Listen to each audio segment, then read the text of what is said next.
Sorry for the technical difficulties, everybody. I'll probably try and cut some of this out. But okay. But you can see the video, right? Yeah, I can see it. Okay, but so I'm about to play it now. Went through the creative process, adding the chords and called the hooligans, called them out in London to get on a joint. And, everybody was very, very excited about the elimination of Drake. Yo, we were not excited, we was energized. Yeah, Pluto called me. I went to the studio, laid that, and then we went through the creative process, adding the chords and called the hooligans, called them out in London to get on a joint. And, everybody was very, very excited about the elimination of Drake. Yo, we were not. Okay. Man. Was that because I do remember him talking about. I'm actually very I do want to go back and look at a lot of what Ye was saying earlier because I think it was a precursor for what's happened. But yeah. So from that, oh, hold on, which one is this? Scene two. Okay, there we go. Yeah. So okay, where'd you want to start the conversation with that one? I don't know. I guess it's a big overview, big picture, like fire starter for what's been going on past week, past few days, past month, like past year.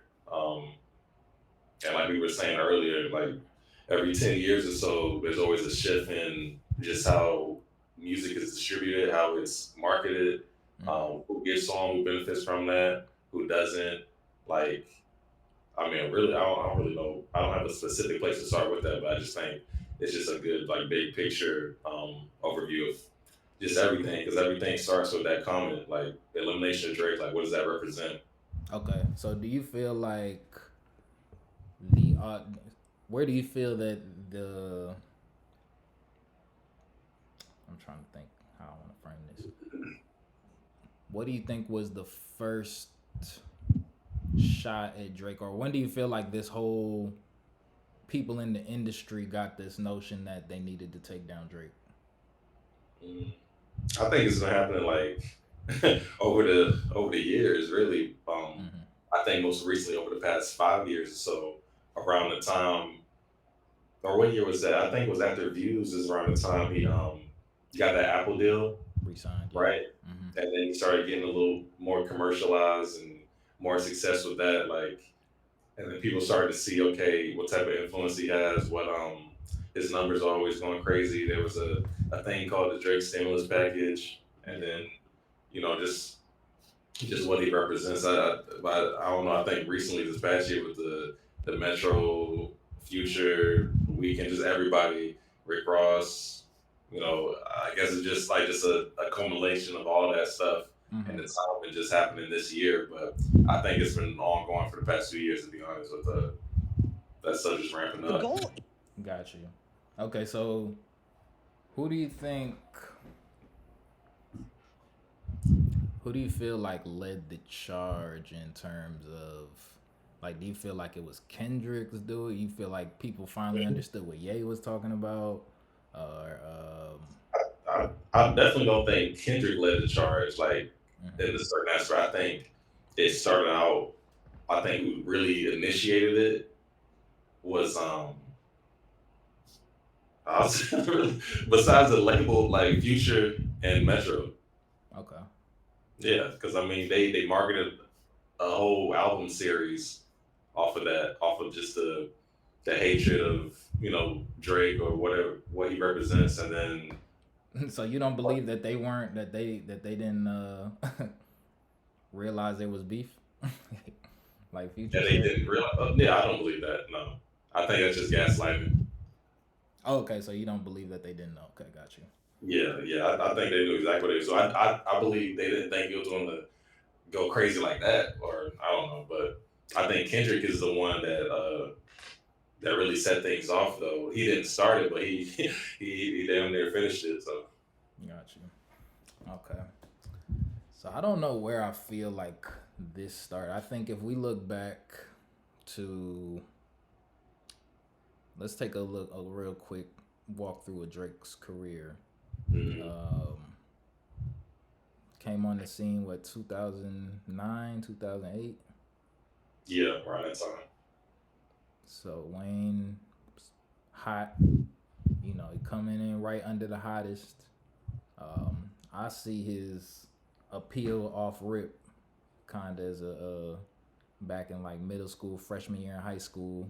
I remember when I saw Drake come in, and I was like, "Yo, this is different." And that's where I think, in retrospect, we have to look and hold ourselves accountable. Like, well, I had to hold myself accountable for not necessarily having the foresight, because a lot of people were saying, "Oh, that's not real hip hop back in the day."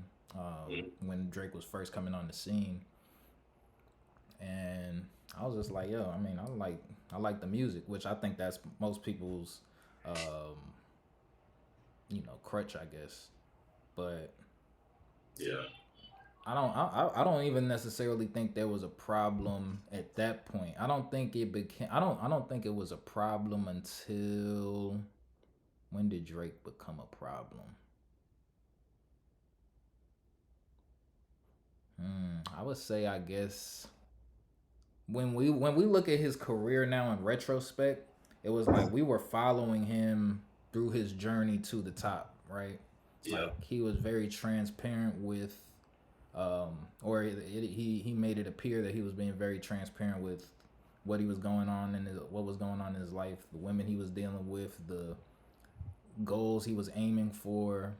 hmm, Um, so I think, and it was kind of like a path. Like you could look at Drake, and then I think Meek Mill was another person. I remember me and my cousin Don, we was arguing about who was better. Like I feel like we was just having that conversation, and I was like, in terms of success, I was like, Drake is blowing Meek out of the water, but he was like, he was really more tapped into Meek Mill's music, and I was just like, I mean, I get it, but he not on the same. He just wasn't as marketable as Drake, because I think I saw, um, how big Drake was and how well he connected to different audiences, and I think that's the big thing. It's all about the audience when it comes to music success. Like you exactly. can sell to your, or if you don't have the right audience, because it's like, yeah, you can. People in the streets can listen to your music. Like that could be all in the street. That could be all everybody playing, but it doesn't necessarily translate to album sales or money. Like you might not be selling as much as people are listening to your music per se. So Yeah, yeah, that's a good point because I mean, at the end of the day, it's a business. right. So yeah, you want to put out a product that's enjoyable, relatable, in some aspects to people. Um, but yeah, it's a business. So business entails things being advertised, marketed, sold, bought, Mm-hmm. updated. Just any of the analytics. Like you need to see what the trends are, whether it's good or bad. Um, Make some changes, put out a new product. Like and yeah, like I mean, Drake always represented like the biggest product in the music business. So it's like and again like every was it streaming became a mainstream thing around what 2014 2015 around that time. Mm-hmm. Uh, and now that's almost what almost a year or almost 10 years ago. Right. So it's like, are we going to keep pushing out the same thing, the same product? Are people getting tired of this product? Is this product still working? Is it still like highly valuable? Mm-hmm. Or do we need to make a change? So I think that's part of the what's been going on and everything too. There especially with hip hop and rap, like I mean, Drake has always had that duality to him, but also there's always been a stigma around is he hip hop enough? He's not fully in it. Like he like dibbles and dabbles, and yeah, I mean that's a it's a gift and a curse because he can do it all Right. musically, but it's like at some point it doesn't get to be authentic. Like you lose the authenticity of it, and in combination with his arrogance over the years and stuff. And I mean, that's a natural thing, I guess, for his personality type and the success or whatever. But I mean, we as fans, when we listen to it throughout the years and the albums, we could tell like man, this don't compare to like the quality and the transparency you was putting into like your earlier work, Mm-hmm. like the classic what Take Care and Nothing Was the Same and all that stuff. So things are he leaned on the more marketable side of music, which I mean, if you're a good businessman, then yeah, that's what you're gonna do to make the money and stuff. But I think Kendrick represents the opposite of that. He's a personification of an anti Drake, and I never thought we see the day where they fully push him with his great like they fully giving him the helm, and he's the new face now, and I, yeah, I just don't think it sits well with the people on the opposite side of that. But it is what it is. I think it's gonna be good because it's needed too. Like the past few years, hip hop has been on the downtrend, and we've been seeing people leave too soon, whether it's from like drugs, violence, stuff like that, whatever. Mm. Because I feel like there was multiple artists that could have been in place of where Kendrick is at right now. Like, not to say that they're the type of artist he is, but I mean, we had what Pop Smoke, we had Triple X, we had Right. Juice WRLD, we had like a lot of people. That actually, when you said Kendrick is now being pushed, this is actually what so many people have wanted in hip hop for a long time. Like, Hmm. a lyricist being at the forefront of. So it's like, And I think his heart is in it. you said his heart is, yeah. His heart is in it all the time. Yeah. So and that like so remember that video we were watching where they were talking about Drake being created and Kendrick being rolled out in a similar way. I Hmm. look at that even more now because I think it's not necessarily so much as somebody being pushed there, but somebody being able to check all of the boxes and still remain true to the culture. So that's kind of where we're seeing the differences in Drake and like so we saw all the shortcomings of the previous like creations that they had. Like this one wasn't he wasn't edgy enough. This one was too edgy, and it's like Drake hit that sweet spot, Uh, and it's like he wasn't. I think eventually him not truly being tied into um, the Black American culture fully. Like I know his father is from Memphis and stuff, but yeah. just him being able to kind of hold that position in hip hop but never get political was always part of that authentic because it's just like we regardless of what we say we look to hip hop is a leader in black culture just Mhm. because of pure um familiarity. Like every time you do walk you kind of try and connect on to like who's your favorite rapper.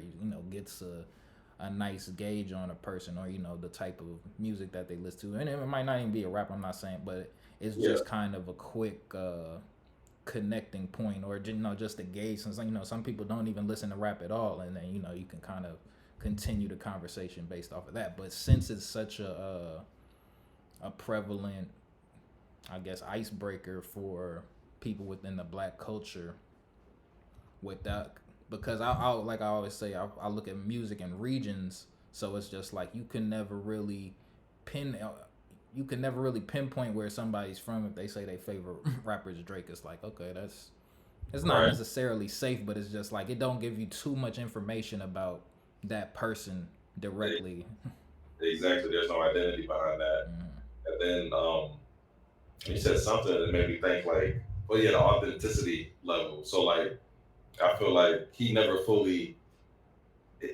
At some point, he was embraced by people in hip hop and stuff like that, but he was never fully embraced like by everybody. And then I He think been the here and biggest, there. and the biggest catalyst that kind of I think contributed to his quote unquote downfall today or whatever you want to call it, like is if we go back to what 2014, 2015, the Meek Mill beef, Mm-hmm. those writing rumors, and then the Quentin Miller thing. Yeah, I think that always that never went away. Nah. And then on top of that, not even well, what was it a few years later was the Pusha T thing. Right. So now, okay, so now something else getting revealed. You having a child, and then you're doing this, um, So then another thing, like, okay, you lose points again for not being authentic, not being transparent, like, and then you When are one that's of what you built your career off of. exactly, When that's what you built your exactly, and you're career the one off of. that kind of started that thing in music, or built your career off of. And then the third biggest hit, okay, we hear from Future and Metro that you just going around like doing whatever with people's women and stuff, and then like telling Metro to continue to make beats for you while his mom just passed away, like just asshole shit. So all right, and then Kendrick comes and they have their beef in the rap battle, and then he takes another hit. So yeah, like that one little thing, that authenticity that he took for granted, just never.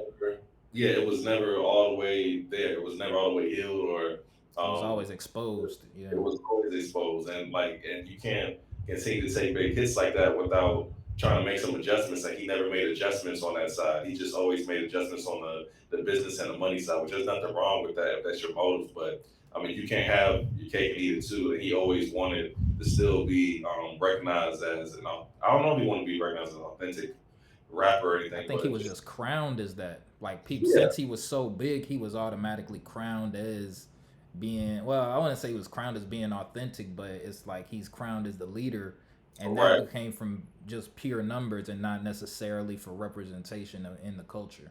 Exactly. Yep. So you can't have it all in that aspect because I mean I think in Kendrick's case, because he's an anti Drake and he just like he's so authentic and transparent about whether it's the shortcomings or his successes, like motivations, whatever it is. There's always a message behind his music, Mm-hmm. and it's always a clear message, and it's always related to something in the hip hop culture, just black culture in general, whatever, on different spectrums. But I think he's over the years. I don't think he could have done what he did this year to Drake. Any other year. I think it had to be this year. I think it had to be like after he dropped Good Kid, Mad City, after he made all the right moves with, just culturally, industry wise, and to Pimp a Butterfly, what that did, and just even getting overlooked with the Grammy for best rap album Mm-hmm. for Good Kid, Mad From City. Macklemore, yeah. Yeah, yeah, even that, like just everything that's happened in Kendrick's career thus far is, I think it had happened this way. Like, Yeah. yeah. I think even when we look at Kendrick as an artist, he's still not sure. Like he's broken into a new mold, and I Mhm. think it started from because even I guess in one of the J. Cole podcasts, he was talking about when Kanye. So because really, I've been looking at it from back with 50 Cent. If we look at 50 as Drake before Drake, like when people kind of take the crown. Actually, this is low key, this is like the switch from gangster rap to Kanye, whatever Kanye is, or whatever type of rap you want to put Mm. Kanye in. It's kind of like a switch back for that because now you have Drake was number one, and now they kind of had a little quick battle. Even though Kanye and 50 was a little bit more, I guess, planned out maybe, or more Yeah, that was definitely strategic. Mark. Yeah, all, Yeah, like working together. It's yeah, like kind of still the same. It's almost the same feeling in terms of battle because you got so many people who were diehard Drake fans. You got so many people who were diehard Kendrick fans. But I think what happens with since Kendrick is more of the code, but that's the interesting thing because I see a lot of people who are fans of the culture aren't necessarily happy with the way that Kendrick is beating Drake. I don't think. Like, I what do you think about that? you said, oh, like the fans that aren't happy with Kendrick beating Drake. Yeah, like Um, I feel like even the census right now is like this is what people have kind of been asking for, even hip hop heads. So it's just like this is kind of what they've been wanting, but now that they kind of see it playing out, I don't know if they necessarily like the way that it's happening, or maybe they don't like the seeing the downfall of Drake. Because I mean, to me, yeah, it's hard for people to kind of accept. But or how do you feel about that? I just feel like because I kind of get that, but I just feel like I don't like the part where now it's seeming like okay, you gotta either listen to Kendrick or listen to Drake. because it's never been like that. Like it's always been I could listen to Drake and I could listen to Kendrick and I could listen to J Cole. Like, but now it's like, and then they also make it seem like okay, anything Drake puts out is not on the level like of Kendrick or not the level as it used to be, and then Hmm. it's just like Kendrick can do no wrong, but you can't get mad at that. That's People can, that's where people get mad at because now yeah, it's like, oh, we got people feel like they're forced to like Kendrick now in the but same capacity. and the thing is, people can't get mad at that though because we did the same thing with Drake. Drake couldn't do no wrong at some point Right. until this year. Like before this year, he could do, and even still, like a few months ago, he could do no wrong. But now it's at that point where just public wise, it seems like yeah, Drake.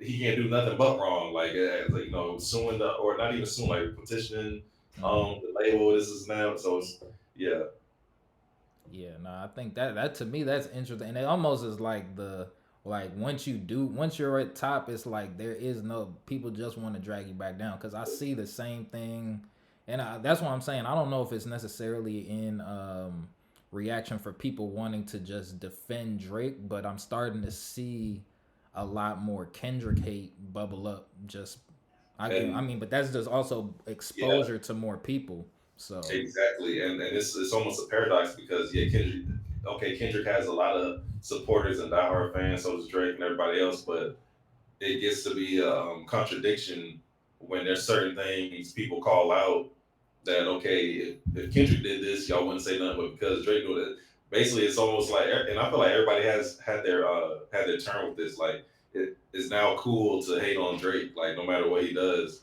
It used to be cool to call J Cole boring. yeah. And it's like, okay, but now it's also cool. I mean, Kendrick has always been cool. Like, you can't really say that. But yeah, at some point, I feel like it's going to be a point where, okay, it's going to be cool to say something about Kendrick. Yeah, But I think we're far from that. But I think this, yeah, it's just, yeah, it's Kendrick's turn right now. mhm. I think when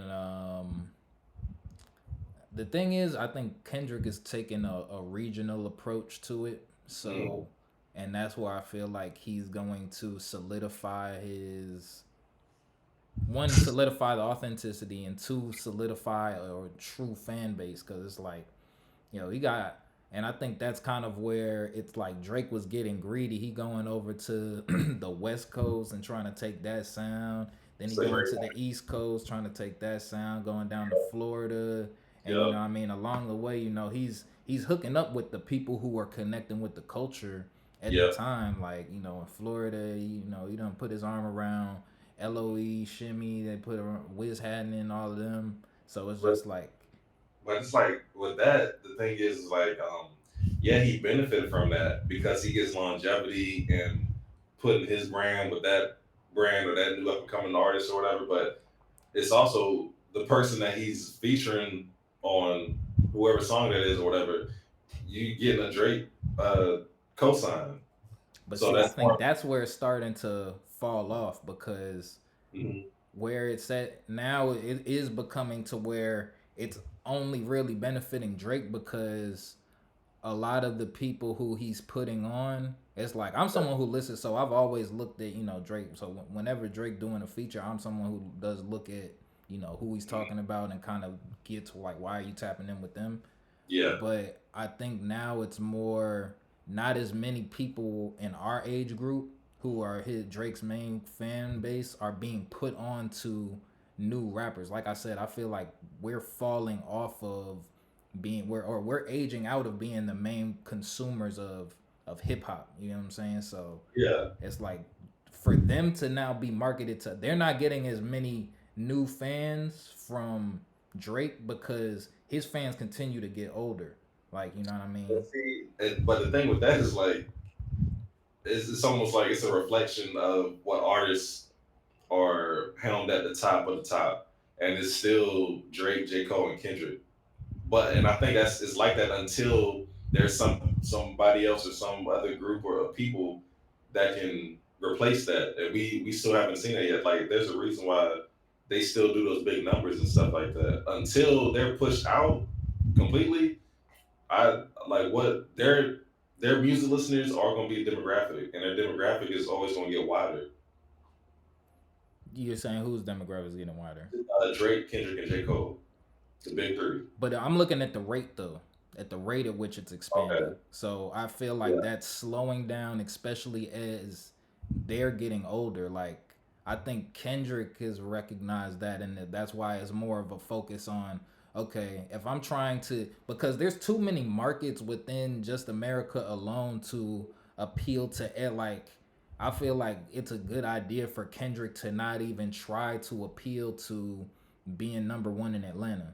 You know what I'm saying? Like if he could just focus on being the man on the West Coast, Yeah. you have a solid enough fan base who can grow with you and also just like give the people on the West Coast a nice blueprint. Cause I feel like that's kind of how, I don't want to say that's how Pac was, Mhm. like, but so many people who were on the West Side could just, they had like a mold to kind of fit into and to emulate. So it's just like when I see him doing features with like AZ Chike and some of the other people who was on the album, it's like they're younger, but it's like it's already West Coast based. You know what I'm saying?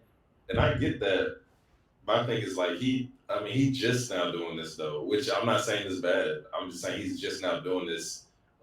But it's all in the same place though. That's the deal. Like, cause Drake been doing it, but he's been over here. He been over here. He been over here. So it's like, Yeah, but at the same time, he his I think Kendrick went really big commercial and mainstream with Damn in 2017. I could agree. Like that was his like most balanced commercialized album. Mm-hmm. It didn't even sound commercial. I mean, it did what it did, but like, but that's him. That's outside of the West Coast. Like Good Kid, Mad City was West Coast heavy, just as far as his influence because he's coming out of there. He's a new person on the scene. Mm-hmm. So yeah, he's gonna talk about Compton, the West Coast all day on the album. But he didn't have no West Coast features like that. I mean, he had some features on there. Yeah, He MCA. did J Rock. Oh, you saw him about Good Kid, Mad City. Yeah, Good Kid, Mad City. But just as far as I'm talking about, like just influence and region. But Okay, content wise, though, it was very West Coast because he was telling a West Coast story. it was very West Coast, but it was still relatable on just different, like Midwest, East Coast. Like I think it's still relatable stuff. But yeah, No, it's yeah. West Coast heavy because because that culture is different. But I don't know. I think my question with all that is like, can Kendrick be a global superstar? Can Kendrick be a global Yeah, superstar? he's supposed to replace Drake right now. To Is he? replace Drake, no. He don't have the ability to replace Drake commercially. But that's what I'm saying. I think that was especially with this new album, Mhm. I think it was just to, all right, let me recapture the West. Like, I think it's just, Oh yeah, yeah, for I sure, think, for because sure. now it's like he's head and shoulders above everybody on the West Coast. There ain't nobody even close to him for it. Well, Tyler, He's creator. always been like that though. Yeah. That's what I'm saying. Like even the first album, he's been like that since 2012, 2013. But I don't feel like to that at that point though he was closer to underground.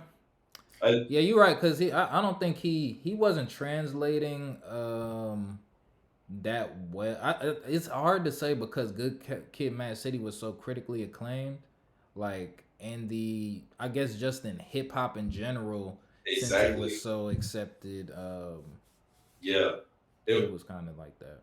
it's because it had the West Coast influence and everything. It had a story that was based out of West Coast, but because he's showing off the storytelling skills, because he's musically he made it very universal. It's not. It could be some West Coast sounds and everything, but it's not like it. I could see that album coming from an East Coast artist to be honest when it came out, like just off of the sound, like Mm.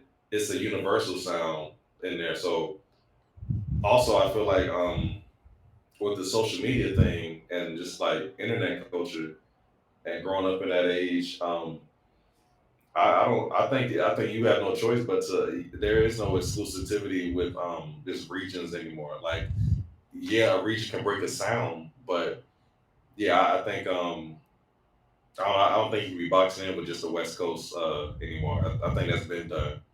But that's also with any artist. Like with social media, you can't you have no choice but to go global. Like whether you want to or not. Like your music is going to reach a wider audience these days. Right. Yeah. Now I think because I'm looking at the original, just not even the deluxe. Mm. So Shireen, bitch, don't kill my vibe. Backseat freestyle. That one's kind of, if we look at it from just hip hop, he does. It's not necessarily West Coast, but the subject matter in all the songs is what kind of gave him root in the West Coast and like since it's really talking about Compton, that's why it held up in hip hop, I would say. But And I could say it wasn't necessarily, there weren't too many songs that got away from it wasn't as West Coast sounding as we've become accustomed to. So this was like probably the most digestible, or TDE in general though, because we yeah. couldn't tell all of them were like it was very just hip hop universal. Cause same thing with Control System, same Hmm. thing with Blank Face, like because Exactly. even Blank Face is like that was more or really even before that, like Habits and Contradictions. Habits and Contradictions was West Coast, but it wasn't West Coast that we had heard before, for real. Like, but I'm pretty sure, and subject matter wise, we were getting a very nice glimpse into kind of what it was like in over on the West Side.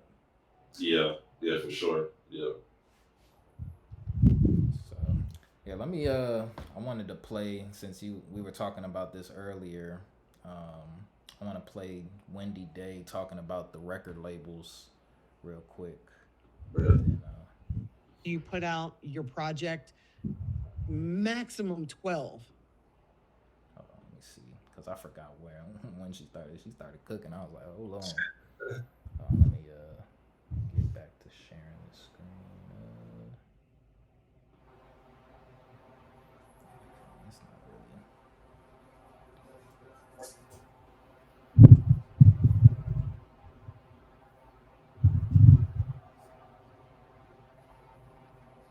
I'm just moving it over a little bit.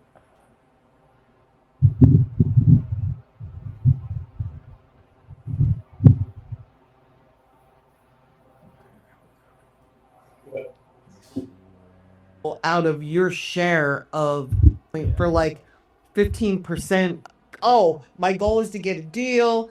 I'll just sit back. The label will do all the work, or I'll do a little bit of I think the misconception is I need some funding, I need some capital, I want to invest in do. myself. So I You get do. the money, but then you get the shit deals when you're asking rather Yeah. than the label asking, right? Yeah. You know what's worse though than a shit deal is a deal that doesn't lead to success. Because the goal isn't to get a record deal. The goal is to have a successful career in music. So really getting the deal is like the first step. But a lot of artists don't realize that, or they don't think that way. They think, oh, my goal is to get a deal.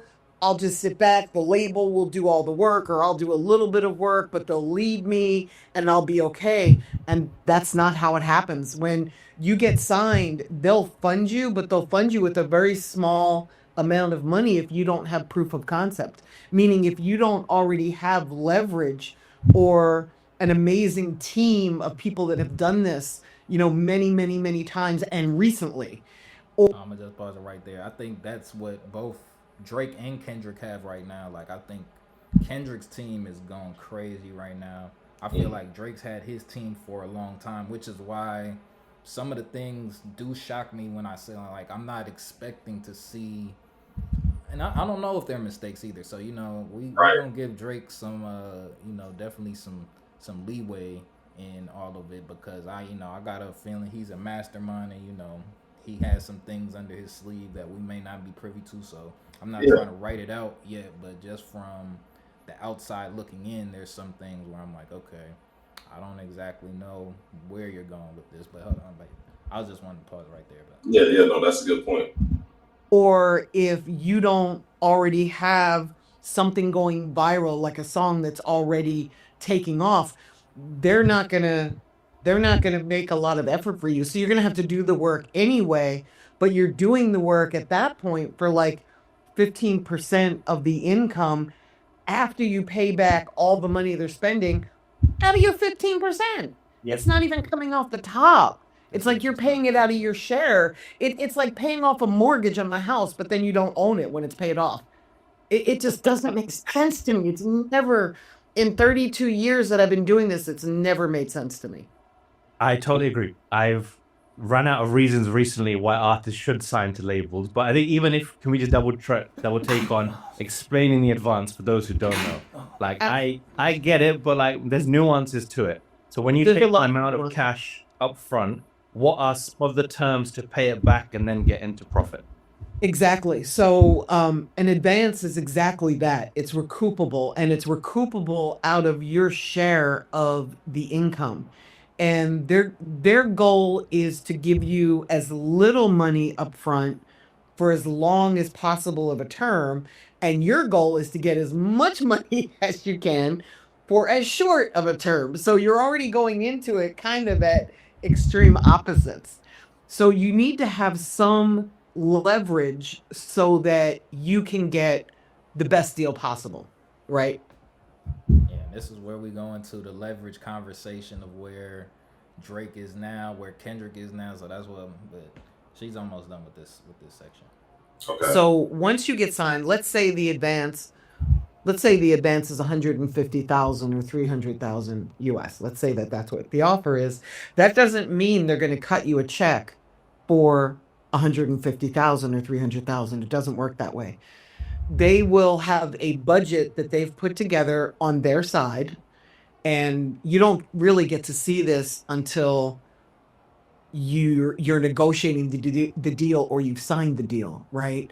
So they might say, okay, out of that 150, we're going to spend 125,000 on recording, and we'll give you 25,000 as an advance up front so that you can live until your Thank you. music comes out, right? Whether it's singles or whether it's an album or an EP. And that could take a year to a year and a half. And I don't know about you, but I cannot live on 25,000 a year. You know, it's very meager. Like you could work at Walmart and make more money, to be very honest with you. And I don't want to sit here. And that's pretty big too. Those deals, 150,000. Like most people get signed for like 30, 20,000. Yeah. If you think about it. That's So crazy. these are like the well-known artists are really only getting 25,000 to live off of from the advance that they gotta pay back too. So it's like you ain't even make that money. Exactly. Yep. Here and bash major labels because they do have a point, and they do have benefit if you have leverage and you can do a multi-million-dollar deal. And I'll explain why in a minute, but I want to come back to answer the exact question that you asked me. So they've figured out how much money they're going to advance you. They already know before they sign you how much money they're going to spend all in, and they already know like where they're going to market and promote you. So it's not like they're looking at you like you're a star. They're looking at you like maybe you could become one, but really 1 out of 50 people at the company become stars. So you're really one of 50 people that they're hoping will. And then if you start to show a little bit of traction and some growth, they'll put a little bit more money behind you. But you've got a very short window of time to do that. You have like anywhere from 4 weeks after you put out your project, maximum 12. I've never seen them go further than 12 weeks. So really you've got 3 months for your shit to start taking off. But here's the frustrating part. Like, of almost all of the artists that I've worked with, it's almost always taken like a year to a year and a half to get somebody to really start Of course. like reacting, and then it takes at least a year and a half to 2 years for them to break even. So if the label's not really invested in you or your career, the chances are good that you're going to fail before you even have a chance to get started. It just makes more sense. I want to pick up on here. Three. Please. Wow. So the first is you're recouping only from your percentage, which is tiny, compared to the master share of the pie. Can I just say that? Yeah. Can I say that again? Because Yeah. I want that to be crystal clear. Yeah. Because it took me a little while to really understand this. The money doesn't come off the top. So let's say they advance you $150,000 and they spend another 500,000 marketing and promoting you for a total of 650. And let's say you've made $1 million, right? They don't take that 650 off of the $1 million that came in. They take that 650 out of your 15 to 18% share of that money that's come in. So you Right. rarely recoup as an artist. When you really think about that, it's almost criminal. That's insane. Yeah. So you It generate is. 20x more than you bring back. Okay. So the second thing was like, Crazy, right? when an artist sees, Yeah. Yeah, that's wild. That's the part where I was like, that is insane for real. I couldn't. Yeah, that makes you appreciate artists like Russ and Sauce Walka, you know, just on the music business side. Nah, facts. Because when we do the math on that, dang, hold on, where's my calculator? I should have one. I would pull it up on.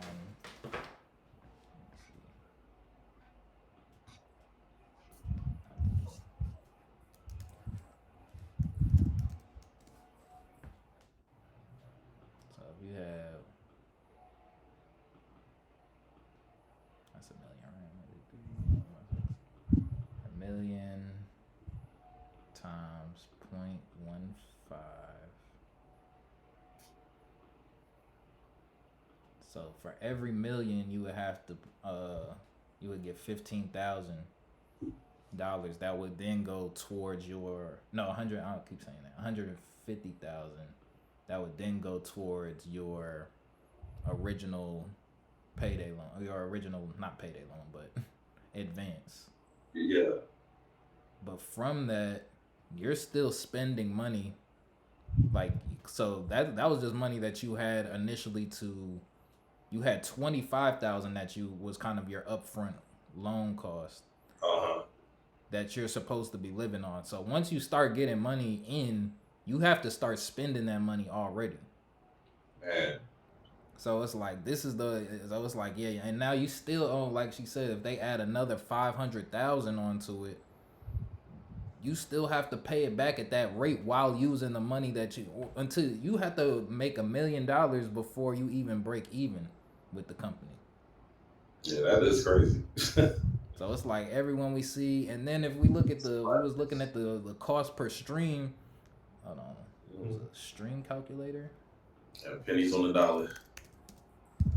Stream calculator. We did this last time, so now, how many streams do you need? So now if you did a million streams,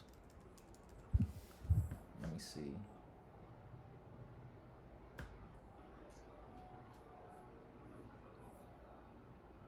Million streams is $5,000. No way. No. 4,000 from Spotify. People is not hitting 1 million streams. Yeah. That's where everyone is getting stuck at. Yeah, pennies on the dollar. Now hold on. So now we're gonna go to 1 billion streams now real quick. Okay. That's what everyone's now starting to cross that threshold. But look at how long it took them to hit that. Exactly. So with that, after 1 billion streams, you get 5 million. But that's for one platform. So I mean, you could hit 1 billion here. So Spotify is where most people hit. So they're getting 4 million after 1 billion streams. Yeah, then it's like how often are they doing art? Is this broken down on a quarterly basis, yearly basis? Like, so right. So and that because they only hitting 1 billion once, so it's just like we looking at them we're thinking of them getting money every month, but it's just like, okay, no, in total, Or how many times have they gotten cashed out before it got to a billion streams? So it's not like they getting all of this as a lump sum because you getting paid up until that point. So it's like you just getting, oh, okay, I got 100,000. Oh, no, well, not even 100,000. Well, yeah, you might get 100,000. First week sale, yeah, okay. Actually, let's do that. For most people's first week sales, what Kendrick just did, 320. Yeah, 325 or something. Yeah. Dang. Oh my. Yeah. Oh my goodness. And it's not like this is per each streaming service. Yeah, that's insane. Yeah. So that it makes sense why you got the tour and merchandise and This is way worse than I thought, bro. Yeah. I feel like I'm thinking about something. I gotta be thinking about something wrong. So, number of streams. Okay, I'm sure they're getting more. This is how many records sold. So translation, how many streams translate into a record sale? That's what we gotta ask. Yeah, that's a good question.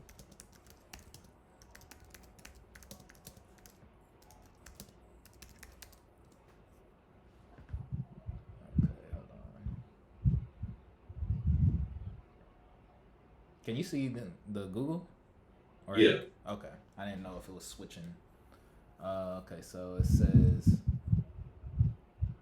1,500 on-demand audio. Oh, no, I can't see. I can only see the calculator. Oh, okay. My bad. That's what I was thinking. I was like, I had a feeling it was just doing that. There we go. Yeah. So 10 track sales equals 1 album sale. So 1,500 on-demand audio and video streams equals 10 track sales, which is equal to 1 album. So that means that. So you got 1,500 people listen for 1 album sale. Wow. So okay.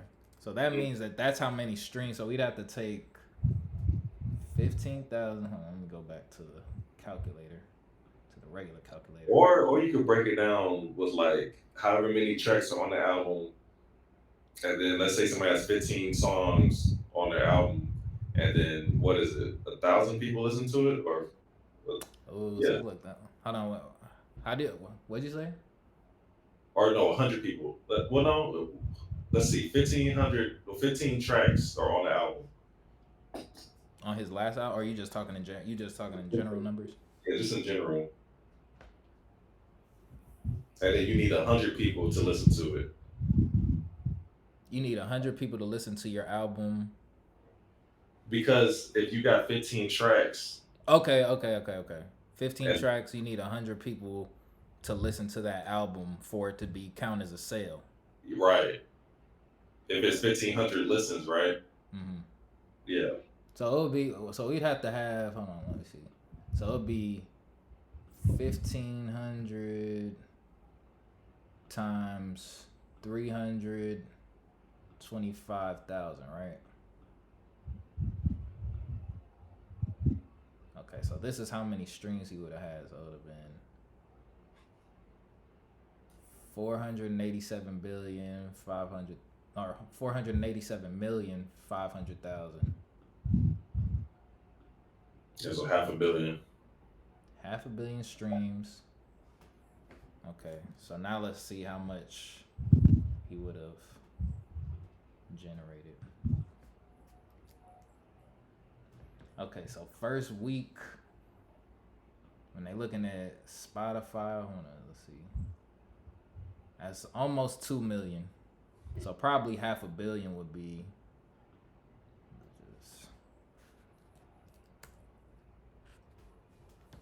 What's that?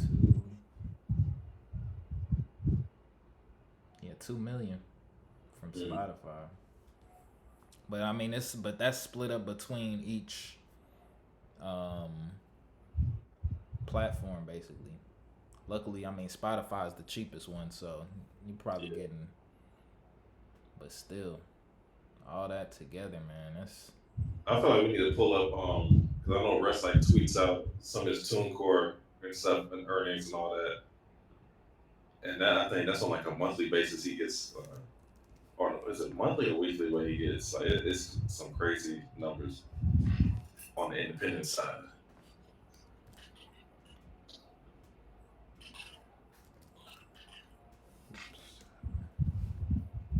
Maybe it's TuneCore earnings. You say he tweets it out. There was a point where he every now and then he does it. I just googled Oh, you googled it. Okay. yeah, Google Russ TuneCore earnings because that's on the independent side where it's like direct to them. What's it say on the top? TuneCore artists get 0.01 per stream. Okay, his revenues are reported in those statements as $48.66 for the month. Hold on, that's 2013. Okay, I don't know. I see something where I wish I could just share the link. It says Russ has shared screenshots of the weekly streaming royalties. Oh, he had shocking earnings reveal. Let's see this. Yeah. Like between 89. Oh dang, I'm not even showing it on. Oh. Somebody did. Oh dang, hold on. There we go. Dang, hold on. We was doing all them calculations and then we Yeah. I think we said, oh hold on, man. I gotta delete some of these scenes I have now. I got too many stuff. Okay. I said very blessed for his fans recently on social media. Okay, post 2 screenshots on TuneCore and Vidya. One of them shows a balance of 79,000, while the other one shows a balance of 152,000. This means that the performer earned more than 232,000 this week alone. I'm about to send you. I found it. Or maybe it's pulled up right there too. I think. I'm about to send you a link real quick. All right.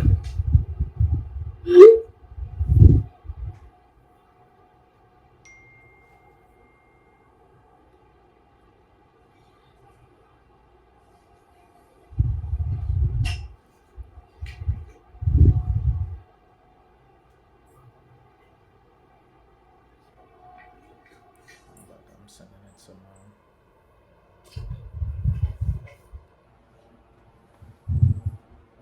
And this is just off of like his masters.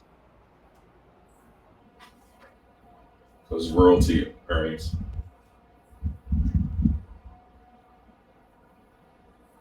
Okay, so it says royalties 152,000. That's just for October. Or what's the cap? What's his caption say? For inspirational purposes, this is the money I made this week off of just the masters of my independent catalog. It fluctuates weekly, obviously, but this is just to give insight. You do not need to be on the radio or signed to have the biggest album in the world to blank cake in the world to cake. You have to have a lot of good music and own it. I use 2 different distros, Vidya and TuneCore. My deal with them is the same. I keep 100% and pay one-time fee annually for unlimited uploads. I just wish artists knew the value of having a catalog instead of feeling like they gotta make all the money they ever dreamed of off of one song. Yeah, that's insane. Yeah, that's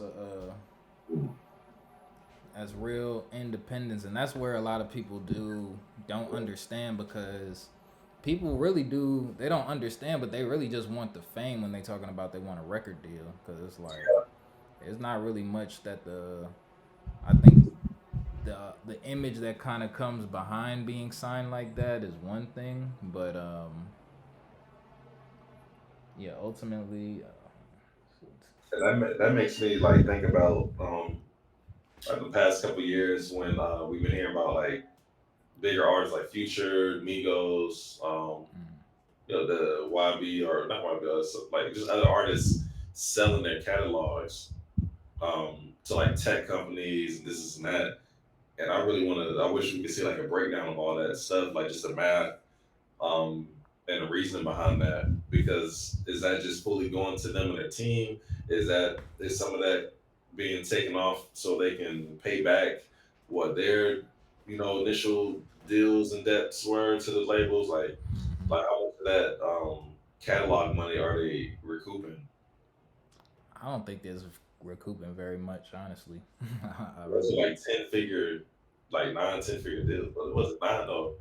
Some It of them were seemed like it like. was between, like it fluctuated between like 7 to 10 figure deals. How much was I'm looking it up. He did it for. He did it for 10 million. oh, okay. But see, if he has to pay something back, I feel like that's not even much based off of just what Oh we yeah, just no, saw. hold on. According to reports, rapper Future sold his music publishing catalog to influence media partner for some estimated between 65 and 75 million. Okay, Okay. okay. This deal includes publishing rights to 612 songs from 2004 to 2020, featuring collaborations with artists like Drake, Kendrick Lamar, Rihanna, and The Weeknd. So, and then hold on, this says 10 million. Future sold the publishing rights of his catalog to influencer media in a deal that has earned the rap star at least 10 million. So maybe out of the 65 and 75, he was able to keep 10. That's insane. That makes sense of what the lady just said on the Yeah, video. Man, all that work. I mean, it's a lot, but it's compared 10 to million. what he should have. Yeah, there's no way. Yeah, that is insane. Mm, That's why I be shaking my head at these rappers, that's man. yeah, to be capping. No, because it's like, because okay, now you're losing all of that, and but that's also the difference when we was talking about what's the difference between independent and being on a label. It's like, yeah, Russ is getting that, he getting that on a what he said, a weekly basis or monthly basis, Basically, weekly, just off of his catalog, off of like his yeah, catalog. just sitting there. But it's like that's not the all that money's coming to Russ and maybe his if he had any private investors. But I think he really built it for because I remember the way he had gone. He was just releasing. This is SoundCloud. He's like he got to be the most successful SoundCloud rapper, Oh yeah, for sure, gotta head and be. shoulders above everybody else when it comes to that from the Mhm. business side. Cause like he did. He just started off by dropping a song per week. That's what was his thing. That's like so. Yeah, sorry, his So it's sound. like he built the fan base very organically. So that's not people pumping in money or getting it. He grew, but that's the thing. A lot of people don't grow their fan base organically. Right. Yeah, So when you don't grow it organically, then you can't do those rush numbers. But it take a long time to get to that point. So it most does. people aren't patient enough to do that. But when Mm. you think about all of the, but that's also where people get it confused because you would think all of the times you heard Future's music on the radio, you Mm. like, oh man, but yeah, for And see, 10 million, so the radio part, so that goes into the marketing side. Like, right? okay, you may be making this much on the music side, but let's put it on radio, not only for people to hear it and tune in. Like, let's make you more marketable. Let's make it. Let's have something to talk about when we talk to these other endorsement companies and everything, and say, okay, well, I'm all over the radio. I'm marketable. I have influence. Like, you can make those intangible things more tangible in that aspect. But it's like I think that's the only thing. So what she was saying in the video, like that's probably one of the main points of having signing to a major label is having that stuff already in place or having a proof of concept of your plan and your team, like, are you already marketable to where it's just plug and play, or do we have to do this from scratch? Hmm. And that's why I feel like when we was talking about Sauce Walka earlier, him signing now is way different than had he signed earlier on in his career because he had such an, well, I would say, organic following early on. You know, they were Yeah. showing how much he was moving the needle even before he had like a, and he had a whole business set up. Like that's why I look at the TSF. I'm like, yo, that was a really good just set up. Like they got multiple artists under there. Uh-huh. You know, I don't know all their deals and stuff, and but you know they got a strong YouTube presence where that's where I look at for if you're making your track, if you're gaining traction is YouTube because you're not necessarily getting pushed on it. Like that's the place for when most people don't know, they're probably, I wouldn't say they're most likely to discover you on YouTube, but I feel like you have a better chance at gaining a new audience on YouTube as opposed to Apple Music. If you're not one of the top people not going searching for your Yeah. music. Like they have a better chance at running across you, discovering your music on a platform like YouTube, and you Oh got yeah. more creative control. Cause, and I think that's where a lot of people fall off because it's like, okay, if you have a YouTube channel, you need to be able to drive or you need to be able to gain your new audience from YouTube, from people who are just passing by. Like that's how you gain a casual fan. Like once people are on the platform already, if they don't know who you are, they're gonna skip you most likely. Like unless Yeah. you have No. like a well known person on there on your album to bring people's attention to it. That's where like getting features helps. And that used to be the Drake effect. Like you saw Drake's name on it, okay, well it's a new Drake song because people would be like, oh, a new Drake song came out, so let me go listen to this feature. And I think that's like probably one of the biggest things that people are overlooking or not even understanding is like whether whether we're seeing like the shift of Drake being out of the spotlight or whatever, it's gonna be good for him musically if he just takes advantage of it or embraces it and takes a break or like just be out of that spotlight because I mean people like your music more when you're missed and that anticipation like Kendrick has made a career off of TDE has made a career off of anticipation at the highest level. Right. So I mean, but I don't think Drake is. We'll see if he's capable of doing that. And But then that's why I feel like he was dry. I think his when I in retrospect, I feel like his plan was to he was trying to get the bag, the 400 million. uh, He got that, and was just trying to drop as much as possible to get out of the deal as quick as possible. So I think he was like, okay, I can make 10 albums like the mhm, back of my hand, like, and he, you know, he obviously does.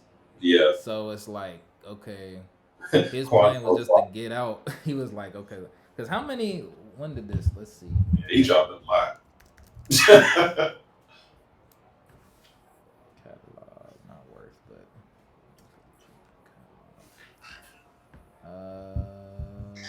hang on. Let me just do Drake albums. Okay, so let's see. When did this start? When was his deal? 2020.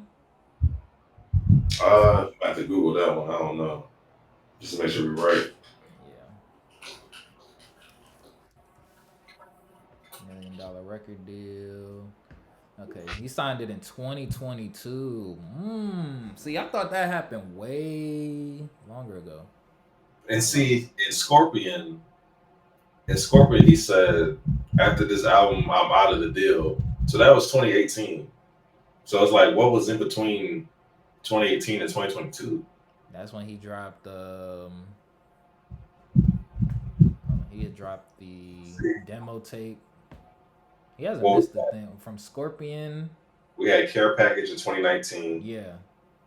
Dark Lane Demo Tapes 2020, Certified Lover Boy 2021, Honestly Nevermind 22, and Her Loss that same year, and then For All the Dogs 23. Well, right now he killing it right now because if he signed in 2022 and the only album he dropped, well, he dropped Her Loss. Was that 20? That was after 2022. Where's Her Yeah, that's Loss? 22. Her Loss and Honestly Nevermind. Okay, so he's dropped 3 projects. Mm-hmm. Yeah, he was trying to hurry up out of that deal. I'm thinking he signed this back because when people was talking about it, I was thinking he signed back with Scorpion. That's not bad actually. Now that I think about it, if he got signed for 400 million, Mm-hmm. and all that came after that was honestly never mind her loss and for all the dogs. Well, it's probably like, And then because that might have been 100 million per album if we breaking it down like that. And then if this new Party Next Door one, he'd have been out of the deal with this last one. yeah. Oh, that's a good one. Okay. Hold on, let me go back to. Did we put his? Where we put his And deal? that's just off of, that's just the tangible stuff, because I'm sure there's like some things about the That's why torn. he was touring though. Yeah, that's why he got the deal with Live. Okay, hold on, we gotta look at. It's probably like a minimum amount, because you get toward this much or however many, and then what else? No. Streams. Yeah, you need to hit some benchmarks. There's milestones on streaming, which they can do that part. Let's see. Oh yeah, he talking about he in a slave contract with them, which I believe Live Nation. It makes sense why he what he said after he dropped for all the dogs, he's gonna take like a year off because of stomach issues or something. Yeah, he needed to take a break. Oh, okay. Is this an independent deal though? Oh well, yeah. I wish we could have details on this stuff. Let's see. Can we find it? If that's included in the 400 million, then no, it wasn't a good deal. I feel like it. 400 million per album though. I'm not mad at that. Yeah, I feel like the torn is definitely part of the deal.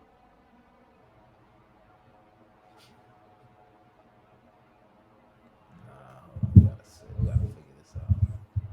Cause now, Because it's almost like the NFL NBA contracts. Like you gotta, yeah, all right, you can put out, with music wise, you put out these albums, and then let's say you have X amount of songs on these albums, and then you gotta meet some milestones on the streaming. You gotta do these numbers first week minimum, or you gotta do this the first quarter, or like whatever. Like there's definitely some milestones in there that he had to reach.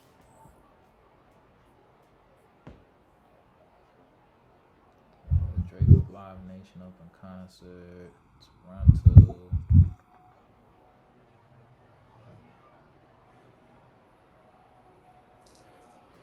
Or how long is his deal with Live Nation? That's the question I have. If that's separate, if Live Nation is separate from the Universal, then he really made out. But now that I'm looking at it, I don't know.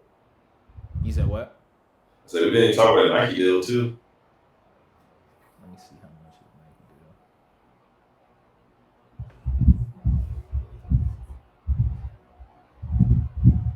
Let me see if I'm getting the wording right. Yeah, they're not. Okay, so let me see. Nike.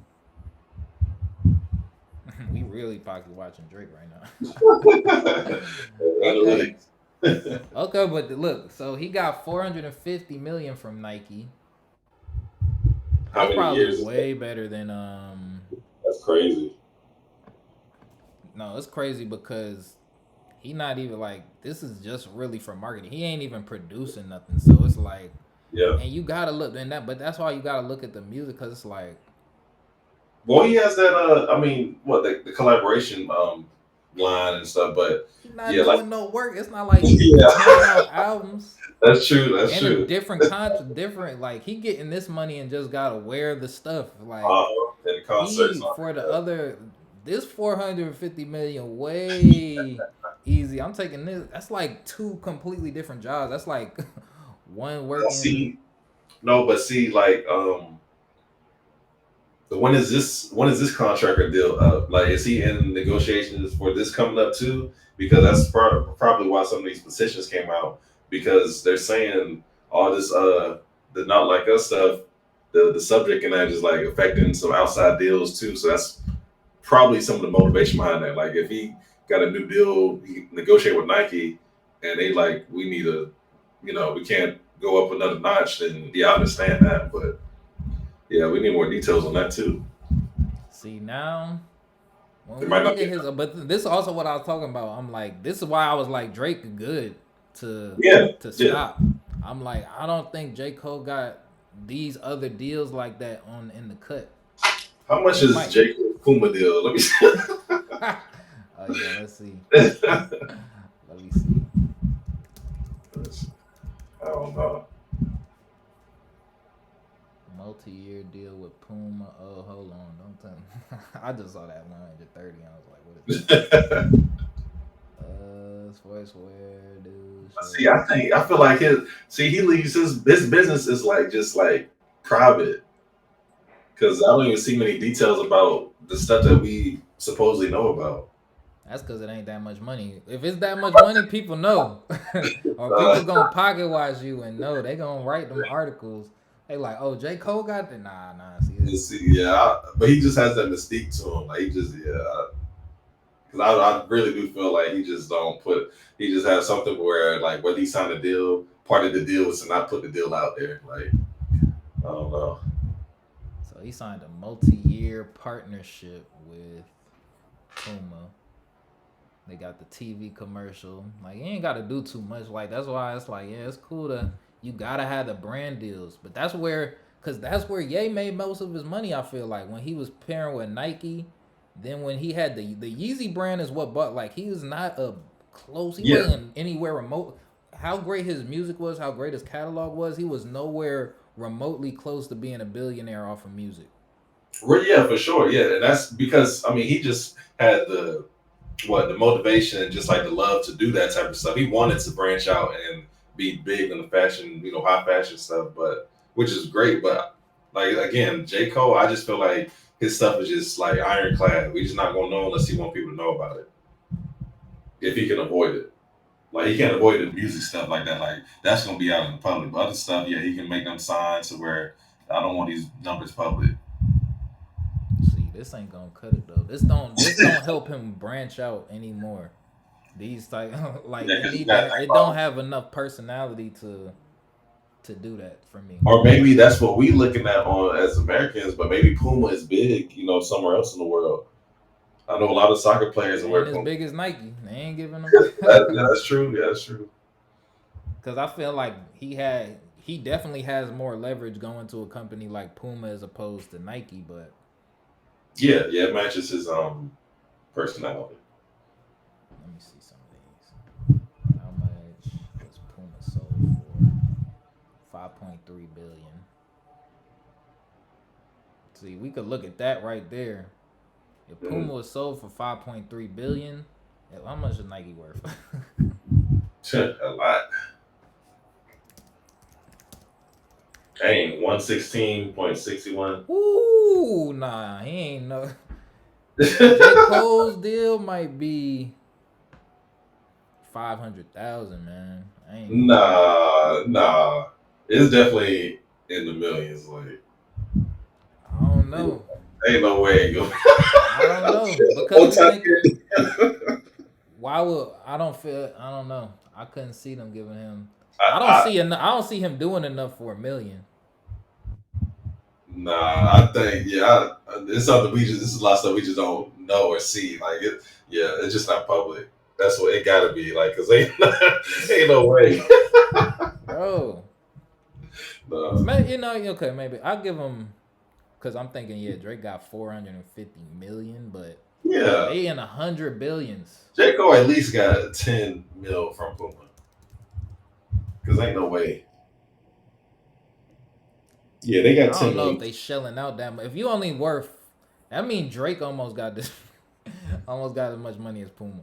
Hey, but that's Drake though, like and that's Nike, like Oh, he yeah, really don't though, but that's multiple billions. yeah, So, it's but I just mean, okay, so now we see that Drake was pulling in a billion for the past, collectively between the music mhm. and brand deal sponsor with actually let's see how much his stake his And you know what game just and popped in stuff. my mind? What happens, or what if Kendrick got a Nike deal? I think that would hurt so bad. Like that's like, You said if yeah. Kendrick What got if, a, what if they give Kendrick Drake's Nike deal just because of where he's at right now, where he's positioned? I don't think that would work. Why just on the Kendrick brand? trying to push them Cortezes, bro. And like, nah, we can't market that. I mean, if that, nah, I couldn't even. That wouldn't even make no sense. Drake, I mean, Kendrick don't have, but that's why it's been a I'm, deal. He is I'm not as thinking about the marketable as Drake is. I'm thinking about the Super Bowl though. We just talked about Okay, yeah. the Super Bowl supposed to be Super the Bowl thing. is, but that's gonna help Kendrick. That's Gonna what I'm help him. saying. Like if that's supposed to be the catalyst of making him even more mainstream and more out there, then yeah, he's gonna get some type of big deal. He'll get a Mark, big deal. It ain't get gonna be a, 450 million. yeah. Dang though, honestly, this making the music industry just look crazy. Cause that's why I don't even think Drake is flexing because of he's getting the most in music, but even what we just heard about, Yeah, out of that, how much is he really getting? They might have gave him 100 million. Like for the 400 million, they probably gave him 100 million up front as the advance. maybe, but even then, it's like how much you gotta look at how much he's making them or how much he's made them versus how much he's getting, and he has all the leverage in the world because of that. But I do agree with like some stuff that I saw like where his time frame is just like not that good about. Well, maybe I think maybe last year or a couple of years ago was a time frame, but maybe it wasn't because the deal wasn't supposed to be done until this year. So he can't do nothing until it's towards the end of the deal, which is probably now. Um, so yeah, I But don't if we know. look, but this is the problem now. So if we look at it, because we saw his back catalog is what gets the most streams. So now if you trying to recoup 400 million off of your last three albums, that's not doing 400 million. Like we got to think about how hard that's to recoup. Even if he might even have it to where he's making 50-50 with them. Like you feel Maybe, me? That's where I feel like he's trying. Like so, I don't think he's getting. He certainly owns more than 15% of that pie, and that's probably where a big thing of his negotiation came in to where how much of that pie he owned. but what if he has a different?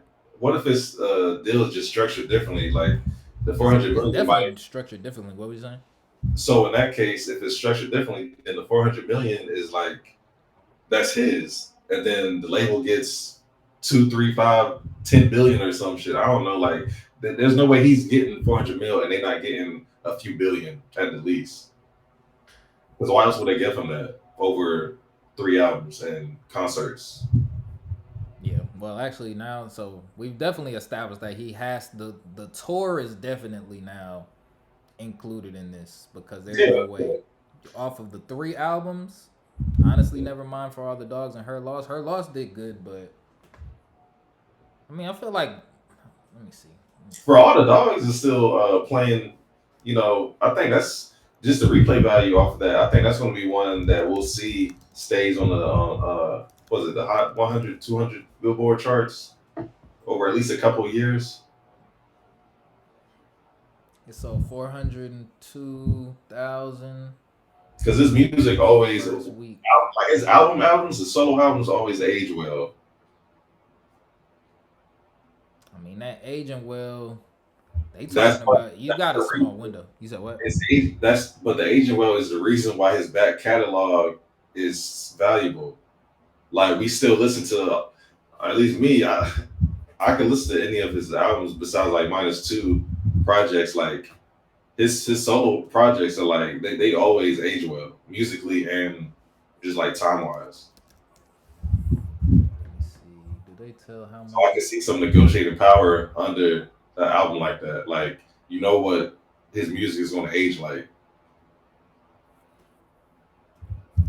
I still think that because with each one, hold on, I feel like they had I remember seeing like maybe it was a tweet just showing the different album sales per album or the difference in first weeks. Damn. I guess they don't keep up with it after a while. What? Like how many total sales there are. There should be a. Well, I don't know. Let me see total sales for all the dogs.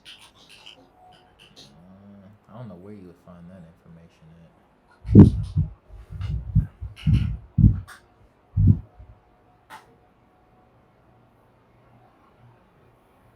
Okay, so yeah, from the way that the only thing that would make sense, like, and Drake could even, I don't know if he had enough leverage to um, get like a 70-30 split with the label. I doubt that. Mm. But still. This I can see him doing that in place of like some equity or something like if he wanted because he's that big, they're like, okay, we're not gonna do that, but we'll give you 70-30 or something or 60-40 or something. Just so I they feel don't like 60-40 is as far as they would go. Okay. Yeah, we'll find out if this stuff goes all the way. They definitely But have to reveal. this is where, but now, and I think this might be where, because it's like, okay, say that he's just given these past couple projects, because what, so it was Her Loss, For All the Dogs, and Honestly Nevermind. Mm-hmm. If he gave us those projects, it's just like he really would have needed to, I don't want to say he would have had to go harder or deliver. I just feel like if his play was to hold back on some of his top music, I think that's where it might backfire a little bit. Well, see, all right. So I'm looking at let me see this link.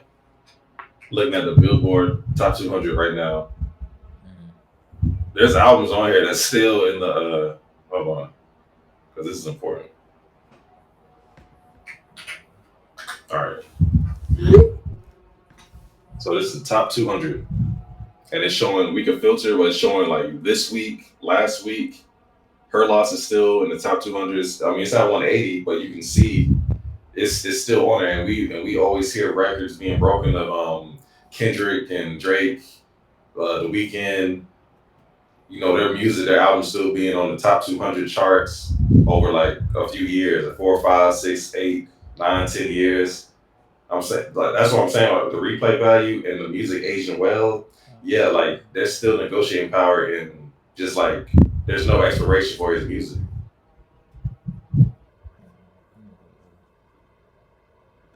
Because you got other artists, like newer artists, they put something out. They're on the if they got a viral hit, they'll put something out. They on like the top 2, top 5, number 1, but it's only for like a couple months or a few months or even like let's say a year on the long side.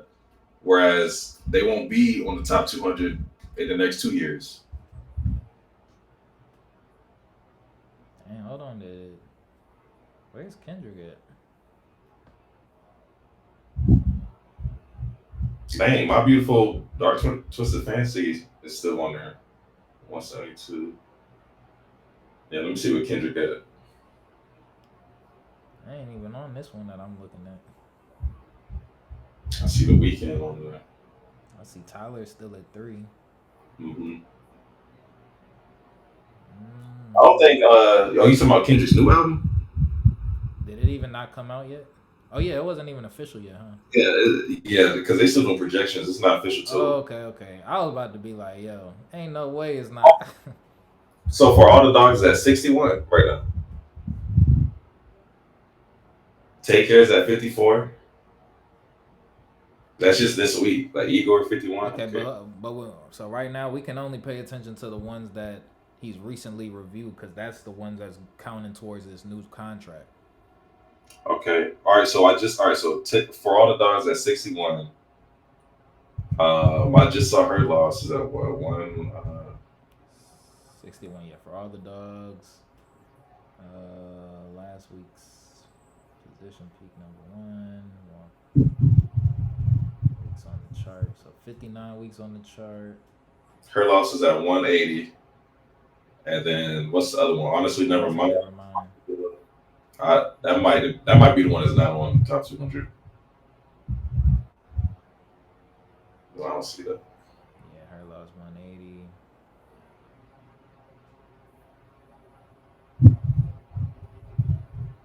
But Dang, Juice honestly, WRLD been on here forever. uh-huh. And that's why they still pushing out that They music. done just dropped another. I haven't even listened to it. I don't listen to certain, like, I really don't listen to posthumous albums like that.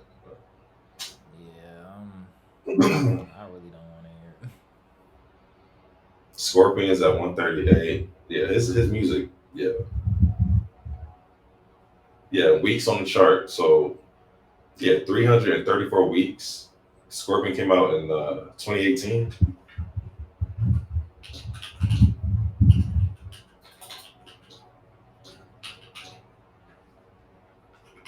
And 300. See, that's the thing. What's it called? Honestly, Nevermind is falling off already. That's fine though, but it's like that's a different sound though. But it might be 205 or something. We don't know. It's top 200, but still, But that's it's it, falling though. off though. That's You know? the difference. Like, what's it called? But Scorpion's see, still here.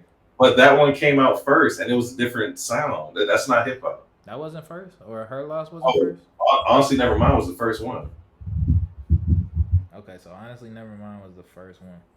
Her Loss was the second, and then then we know Farther Loss came out last year. But still, that's not necessarily the greatest either though, because it's like, I mean, and of course it can come back in and out, but yeah, I want Her Loss is next because that's at 180 now. If the other ones, if It's Scorpion at is above that, you said Scorpion's above that, right?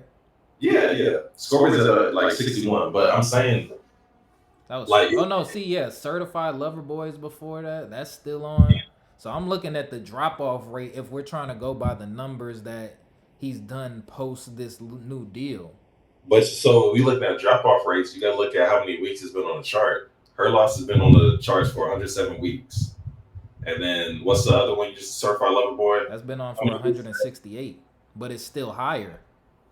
But it's been out longer. Like that's why. No, that's what I'm saying. It's been on the charts longer, so that one has more staying power than Her Loss. Yeah, it's been. But I'm saying honestly, Nevermind shouldn't even be that big of a deal because, I mean, that was off left field. Like even though I enjoyed it, yeah, that's not. It was a risk. But that's the thing. That's what we still talking about. Because now it really does look like, he don't care about any of the albums that he's dropped under this new deal. We can say that, but that now hurts his leverage when he's trying to re-sign. Let me see how many weeks was honestly Nevermind on the top 200s.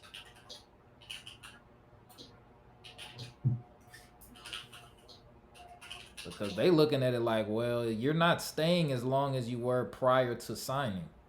No, it's hard to justify that, like, because it's not even 2 years old. Well, they're like 2 years old. Like, it's hard to justify that.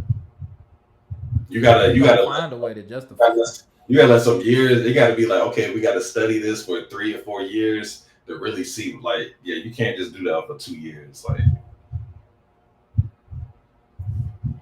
that's like writing off Take Care after like 2 years, and you don't know it's going to stay on the charts all these years. Even though Take Care is Take Care, I'm not even talking about music. I'm just talking about just an album coming out. Big X the plug. Oh, they can't give me too much info on that.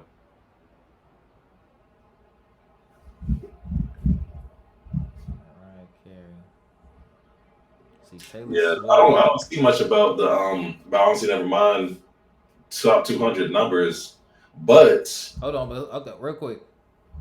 Eminem been on 711 weeks. Eminem Curtain Call. Yeah, and when did that album come out? I know it came out but it's just like. But we gonna be saying the same thing about some of these other albums. What I'm saying, it hasn't been 700 weeks yet. If we're saying that the value is in the replay, like how much if the music that's under this contract isn't the one that's being replayed, and this is the largest deficit that he's had to pay back. This is the thing, like, and I'm glad they got this chart, like, so we can see the position. Let me see. Where's for all the dogs? 61. So 61 this week. That's the position. Last week it was 52. Next week it might be 48. Like it, and like I'm saying, honestly, never mind might be 201. Right. Next week it might be 199, 190. Like it's But But okay, honestly, never mind was his 11th number one album. All his albums were number one. but that would then go to that would feed into the you're falling off narrative. Because look at Take Care No, been on it. it wouldn't. Like if it went number one, it went number one. You can't take that away. Nah, but they also like, okay, but we helped you. They like you was help And, we was and helping you get to yeah, whatever so now they number. about to owe him money with the suit. If that's the case, because then they gonna prove his point. What, that they helped him get to number Yeah, one? especially if he's gonna take the stand and like be like, oh, he didn't know that they was helping him like that, like which we all know is like false. But yeah, if it went number one, it went number one. Like and like I said, it could be 201 this week. It might be 190 or 180 next week. I don't know, but regardless, it went number one. Well, I'm talking in terms of leverage for his next win. Well, that's the thing. And that's why I was like, I don't feel like he's even cares to. He might be after I didn't know that his Nike deal was 400 million either, 460 million. So he's really making more from Nike, and I'm sure what he has in stake in that betting gambling stuff is probably worth more than the music. So I do think he has the ability to walk away from music unscathed, but At this point, it's a legacy thing. and I think his legacy is gonna take a hit. Yeah, it already has, but like until we see what the finished product is with all this Google stuff, then we can't say for sure. But yeah, it's going to have to be some big bombs dropped if it gets to that, or he just going to if he wins what you said 2 billion minimum if that's what they owe him or if that's what he gets, Yeah. and it's that's a win. And okay, it won't look too bad now, but some stuff is still going to change. Whether it's on the distribution side, marketing side, branding side, a lot of stuff is going to change regardless. And I think they all know that. And I mean, he even said that in what was it Yeah, Red Button? 2 billion would be that would actually he would win in the long run too, like because you're not getting no 2 billion signed. Like even if your even if your deal was a billion, Mm-hmm. like his next deal that he signed, which that's where I think his problem is. It's like I think that's what he would want from music. I believe that he would be deserving of a billion. At least, yeah. But I think that's where they're like, yeah, we're not giving you that. So, How much is Taylor Swift worth? And what kind of deal she got? Because that's the only other artist I can put up there with him without talking about Frank her Ocean. father's net worth one time. What's that? I said I was looking up her father's net worth one time. I forgot, yeah. She 1.6 billion. Yeah, that's great.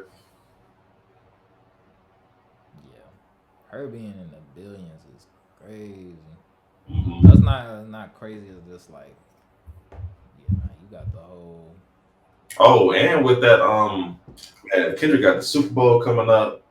Of course, he got a tour coming up. Got a new album out, and then we didn't even get the deluxe or the second part of the album yet. And they said Taylor Swift might be a feature or is a feature on the new album or whatever. So, man, he's about to go even crazy.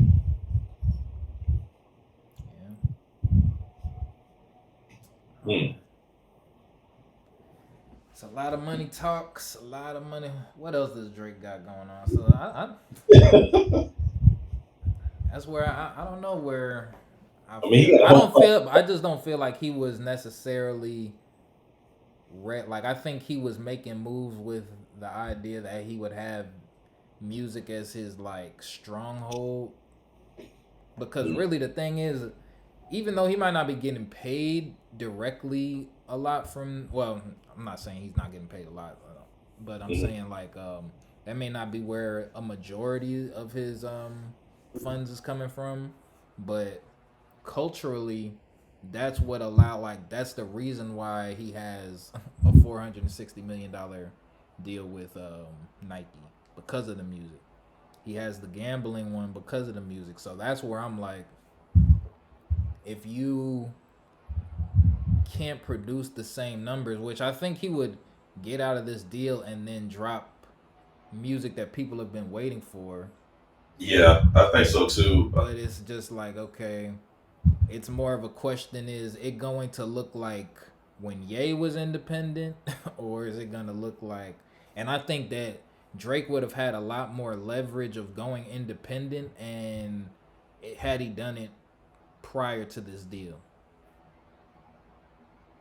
Yeah, but does that make the most sense at that time? And I'm sure he had a lot of high paid people telling him he ain't been made. Because I mean, nobody else got a deal like what he got at that time. But then at the same time, like I mean, it's a thin line between music and influence. And not yeah, he got most of those deals off his music, but it's also because it's influence. Which I mean, it can be one and the same sometimes.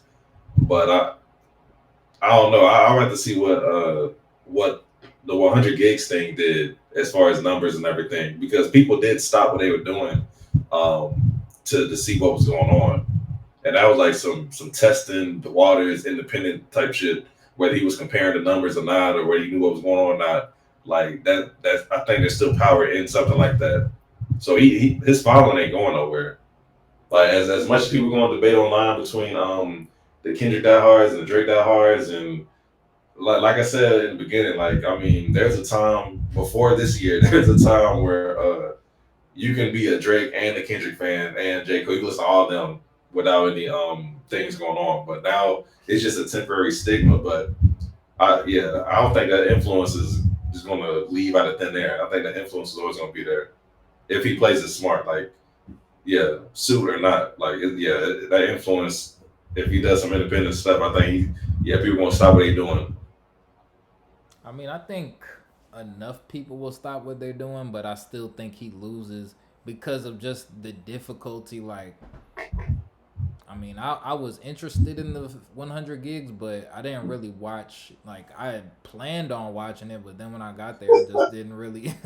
Like, I listened to the little EPs he dropped from the 100 gigs, but. And even that though, that was part of it too, wasn't it? Like just to have the fans, like you had some people on YouTube create the content for him. Like they did the work, they compiled it, some of the stuff. Because I saw on YouTube, that's how I watched it. Like I was on the website when it first came out, but I'm not going through all these folders and all these files. So I was on YouTube and people had already did their own edits of just mashing things together. Right. And see, then that go against how much he can do because now it's really from the secondary. You know what I'm saying? I think that was on purpose. What I'm saying, I don't think he can't like edit and make a full like an official documentary. I just think it was a fun engagement thing, and it's also word of mouth play. No, I know, but it's just like ease of, because that's what I'm saying. Even you, who's like a fan who cared to watch it, didn't go to that medium to watch it like that. You had to wait for it to come to it was 100 gigs. Like what? But that's why that's where it comes to like, okay. But what if he just drops an album like that? I still feel like people would then wait for it to be mashed up and then put it to a different platform. Bro, people like we thinking back in the day when, because we come from when we used to have to download music for real. So for that, it felt nostalgic to us. Oh, you got to go to this website. You could I think you could download it. I don't remember if they were giving direct downloads, but just the fact that used to be the way that we're accustomed. Now, if you're thinking about the new generation, it's like, and the new fans, it's like, yeah, you could drop. Maybe if he's dropping a mixtape, that would be something like worth it. But I don't know. An album, I don't know. I think this actually was close to a mixtape, I would say. And I'm not saying the album is going to just be exclusively on his website or whatever. Maybe he just has a website. The album drops. I'm just thinking hypothetical, but it's also on streaming. but like he just want to start with the website, or maybe it is exclusive to his website, like Kanye tried to do with some stuff. That's how he would have. That's how I feel like he would need to do in order to take advantage of it. Exactly, and I'm saying that because there is going to be a shift with this stuff. Like we're 2025 is in a couple months. Like there's definitely going to be a shift, and then like with the suit and with the biggest artists doing something like this, whether it gets to that point or not, there's going to be some streaming changes. Like the industry is like in a drought. Like some yeah. I think Kanye was on to something with the website distribution thing. Yeah, Is all I'm saying. I mean, because that would then be more in uh in line with Russ's approach to it, to where you have Yeah, it. But I still think, regardless, because if his peak was back in, well, I don't want to say when his peak was, but maybe,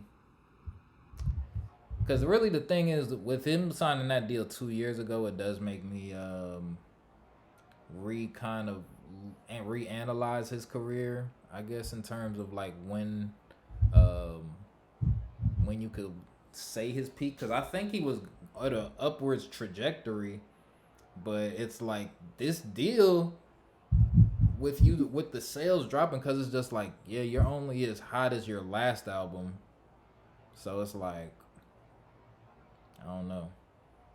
that replay value, like his last album is sitting at 61 right now. Yeah, number 61, and it came out over a year ago.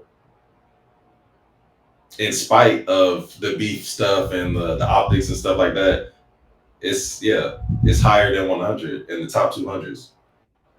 I mean, but also we have to realize this is the first time. This is about to be the first year we haven't gotten a Drake album. Well, I think Unless you that's want to well, that's count. good though because it makes sense because he got the Party Next Door thing supposedly coming out. You think that's Um, still dropping? it better. I think it needs to. Wow, with this stuff going on now, I don't know, but I think it needs to so it can make room for if he's dropping a solo project next year. But even if it doesn't, it won't be a loss because at some point it's going to come within the next 6 months, 3 to 6 months, and then that's still going to push back whatever solo project he's going to put out supposedly. Because I think the longer he can wait to put out a solo project, it's going to be a lot better because people are going to miss with the anticipation. I feel like he tried to do the Frank Ocean troll with that Frank Ocean did with Endless, Mm. and I think that the record labels were more prepared to handle this now. Wait, Frank Ocean Troll, what, like how they you talking about the Like 100 with gigs? Endless, remember how you fulfilled the contract by dropping Yeah. Endless? Well, I'm saying with Drake though, like what project did he try to do that with? I'm just saying, like, in terms of like, if you look at it from a quality, and it's not like, because he always makes high quality music, but just Yeah. for like, if you look at some of the criticisms from, but then see, because then when he dropped that deluxe album, that's the only reason why I wouldn't be. I don't feel like that theory pans out, because if he was really just like, yo, I'm gonna drop, um, whatever, just to get out of the contract, he Yeah. wouldn't have cared as much about dropping the lyric, the second part of the deluxe version of For All the Dogs. Hmm. Um, I don't feel like he would have cared as much, and he would have just saved Yeah. that for another project.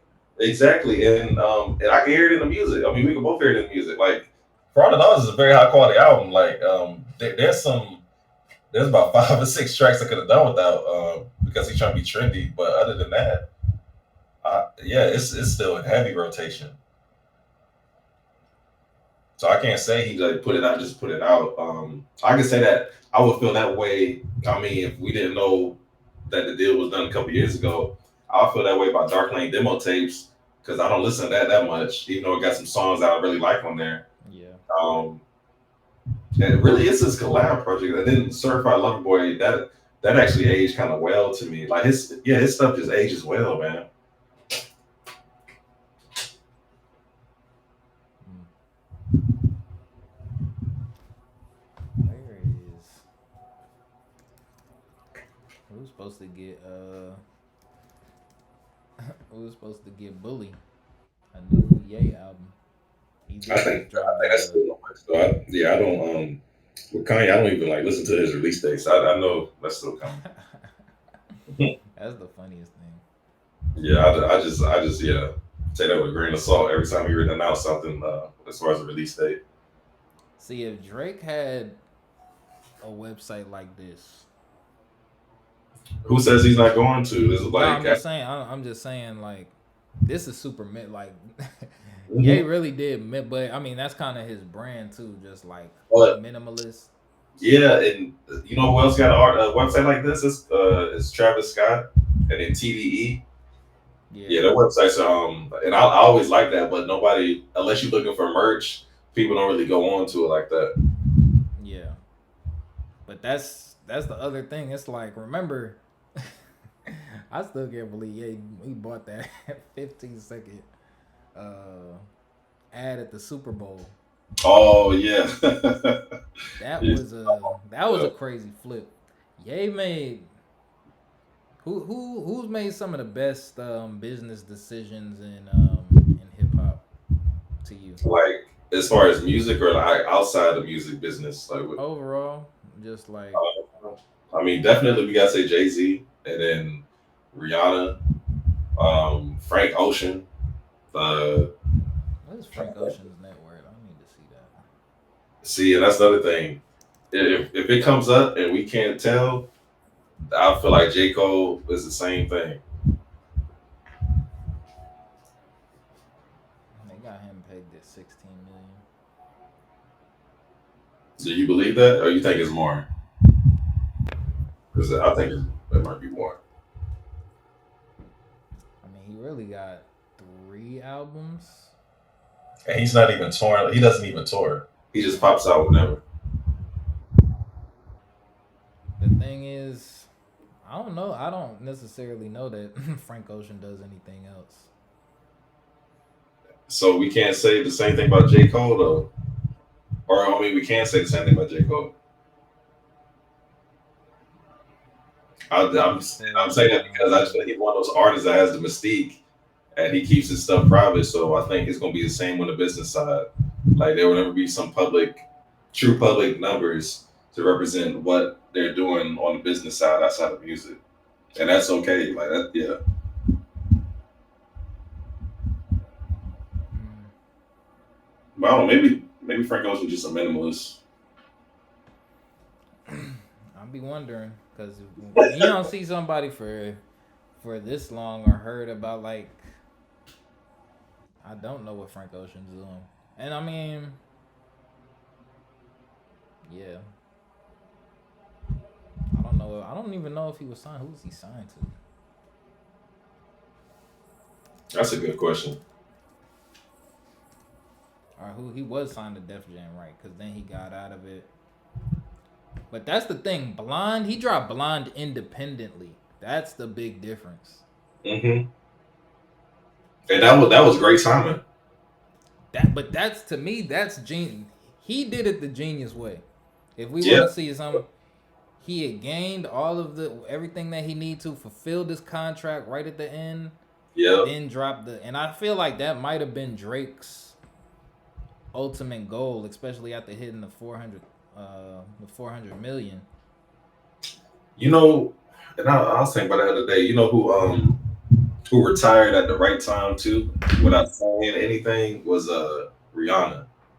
She dropped at the right. She retired at the right time. Like she retired and just didn't tell nobody. And I thought J Cole's gonna do that, but of course he's yeah. I mean he had it right now. It's a few years ago, so he's not gonna do that. But it's the same thing. Like not him, but yeah, you can. Rihanna, she stopped with Still Anticipation. She Yeah, left at the peak. That, She's that's the only one to leave at the peak. That's what I'm saying. Maybe you do. Like if you wanna leverage your brand, because I think that's what kind of she used as a vehicle for the Fenty and all this stuff and all of the business that she's been doing. She left at her peak. Right, but she gives the veil that she might come back. That's the thing. I think when you announce the retirement, it's like she held off on announcing it because now everything that she said Frank Ocean hasn't announced that he's done. So anytime he says anything, it's like, oh, is he coming back? Or it just starts those rumblings. That's because you leave that door open, whether the fans know it's closed or not. Like, yeah. But that's why I'm like with J. Cole, it's like you putting you ending that's what I'm saying with J. Cole. It's like you're ending that mystique when you say that you're retiring. I don't think it's going anywhere because he's I think him retiring in his head is a very long break. I think a very long break because you got to think about like who was Logic retired. I mean, nobody cared, but like he retired for like 2-3 years or whatever, and say, "Oh, this is my last album," or whatever, blah blah blah.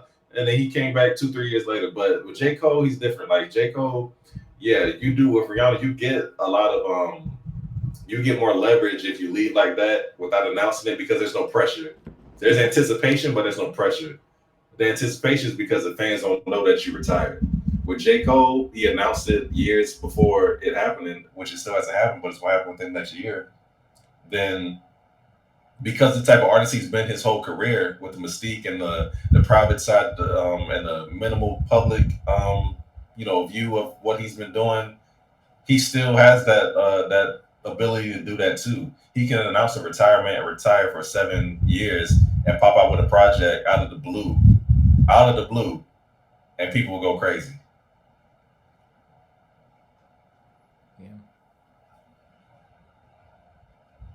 I don't know. It's about keeping the relevance, though. The relevance is in. I think when it gets to a certain point, it's not even about relevance. Like it's just like you either got people anticipating something or like willing to stop what they're doing or not. Like, yes, he's going to kill the anticipation, and I think he's doing that on purpose. Like, you're going to kill the anticipation. So when people see you out in public, they're not going to bug you about music. But 7 years, 5 years, 10 years, however many years, if he decides to surprise people with something new because of how much he loves the culture, how much he loves this music thing, I definitely think it's going to happen too. Like, yeah, people not going to, they're going to stop what they're doing. Like, oh, what is J. Cole been up to? Because we don't know. We don't know how things... We don't know where people's attention is gonna be at either. That's because we gotta hip hop would have to be intact. It would just be. It's not even necessary. It's more about the sound that people are looking for. Because I mean, right now, I think it's almost like the Lil Baby effect. Like when Lil Baby had stopped dropping music, and then people was like, "Oh," and he tried to come back and just couldn't catch. That's because he was still trying to be relevant. Like J. Cole, he's on a different level, and we both know that. Like he's a fan of music, so he's gonna listen to see what's current. He's gonna do his own thing, experiment. He's a storyteller. Like when you got that ability, your core fans gonna show up, and whoever else shows up is a plus. Like that's it. We've seen that with Nas. We've seen that with Jay-Z, 4 for 4. Like the difference between Jay-Z and Nas, that Jay-Z did it.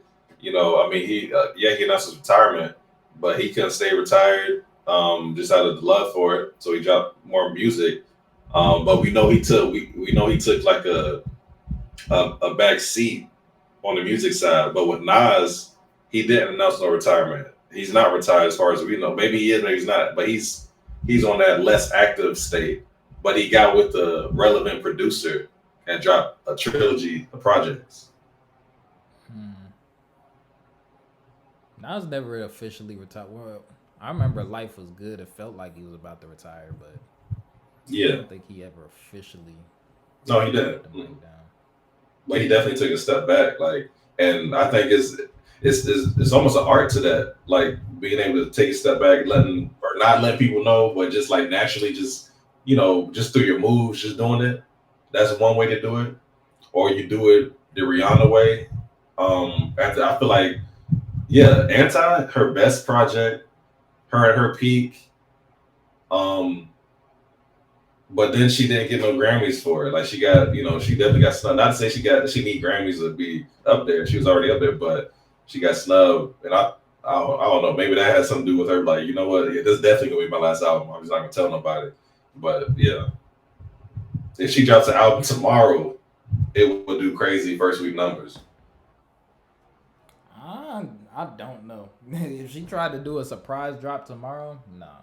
I think so. I think it'd be like a Beyonce. That time she did a surprise. What was it? I forgot what year that was. I think it was when Childish Gambino dropped.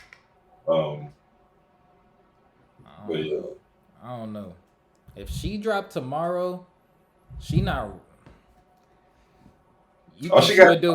Well, okay, give me a ballpark number you think she would do if she dropped tomorrow. She I doing think better than Kendrick? she'll probably be the minimum. She'll do the same, if not more. She'll do at least 325. She would have to, but see, look, she would have to pair it with a Fenty drop.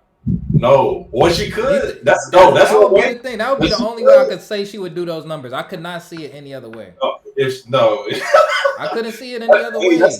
that's a good idea. If she does it with a Fenty drop, I think it'll do like 400, 500,000 plus. I If agree. she does it, if she doesn't do it with a Fenty drop, and she just does like a tweet with the link to the album, then yeah, she's doing 325,000 at least. I don't know, cause I feel like a majority of her fans is more from makeup now. Like we can admit she's definitely made way more money from the Fenty line or Savage Fenty than music. But at that point, it don't even matter because I mean she's not even looking at the money side. It's just like the money's gonna already be there just based off of her cachet. Like if she drops let's say she tweets and drops a link, nobody and she don't say nothing. She just drops a link. People may think it's Fenty. People may don't know what it is. They click that link and it opens up their music streaming app and it's the album. Yeah, she gonna blow it through the roof.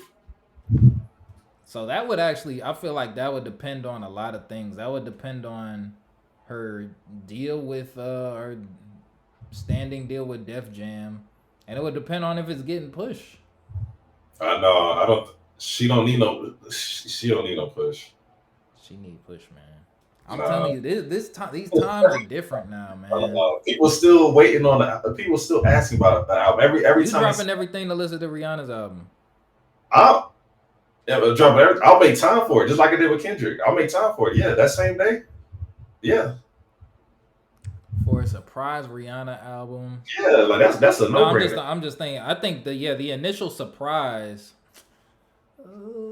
That's all you need too. If we talking about first week numbers, yeah, the initial surprise, you don't know what it is. Yeah, people gonna tune in. It's gonna go viral without any the thing is we just don't know what sound she be coming out with right now. You don't have to know. You're gonna listen for it to stick. Because look, it's the first wave of people gonna listen.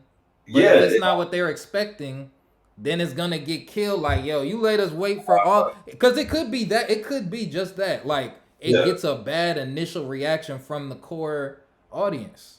I doubt it. I highly doubt it. Just because of her hive and stuff, and everybody loving her, she could drop whatever. Well, it can't be that Black Panther sounding song. That's what I'm saying. That's why I'm like, and she knows it can't be that. Because she wouldn't even. Yeah, but regardless, that was a feeler though too. That didn't connect. That was Tim's and Rihanna. How many albums did that? I don't think that was a filler. I think that was just it might have been a filler, but I don't know about that. I don't even know what I'm looking here. That's what I was like. Rihanna, Tim's.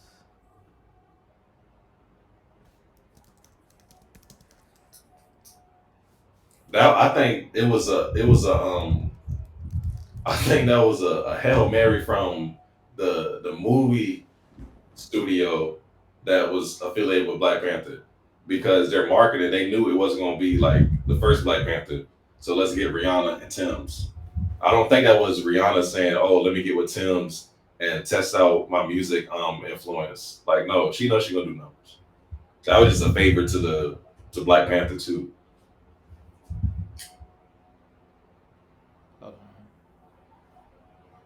Because everybody knew T'Challa was not going to be in there.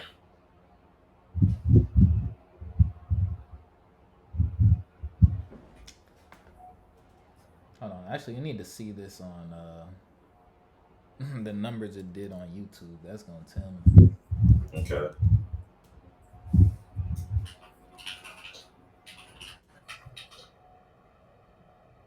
166 million. They did come and release it as a Rihanna song though.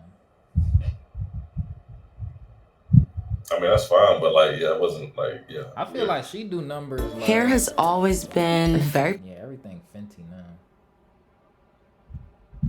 680. Oh, she had a couple of songs on there. Oh, what? On the Black Panther. Yeah, but because nobody cared about the movie, nobody cared about the soundtrack. Is this the regular? I don't know, no. That 1 million? Oh, hold on, that's 2. I don't get the difference between these two. Unless this is an actual music video. Mm. I don't look like a music video. I feel like she did do a musical, or she was just at least singing on there, yeah, visually. Yeah, the Lift Me Up, that did 166.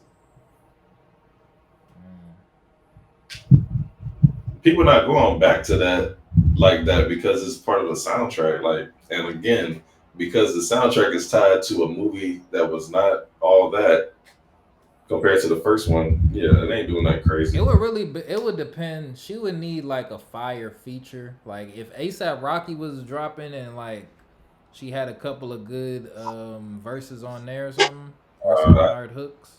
I think it's the opposite. I'm a ASAP Rocky fan. He is not it no more. Like just as far as his influence in music. I think his numbers is going to be kind of shaky, and I think that's why he pushed back the album multiple times. A$AP Rocky, but he's not. I don't think Rihanna needs no feature if she drops something. I think, and if she does, it will be like 1 or 2. But like, I don't even think she needs a feature, just because of the type. Like, just going off of the music, I know she could make. She made Anti. She don't need, yeah. But it's definitely fun to think about. How much did like? So do you think is she matching Beyonce on numbers? That I don't know because Beyonce is still like pretty active, so I don't know on that front. But I definitely think she'll blow a lot of other people out of the water. But Beyonce's Beyonce. She might still. Cowboy Carter, she did 407 with Beyonce. That's Beyonce being Beyonce. Yeah. What? Now that I think about Rihanna's brand and everything and influence outside of music or in combination with music, she can do that. Yeah. Like I said, minimum will probably be what Kendrick just did, 325. I think that's the lowest bar she can go. But that's just me saying like, oh, hypothetically, no promo, surprise, like just drop the link on Twitter or something. Like, yeah. Well, Cowboy Carter, how much for Renaissance?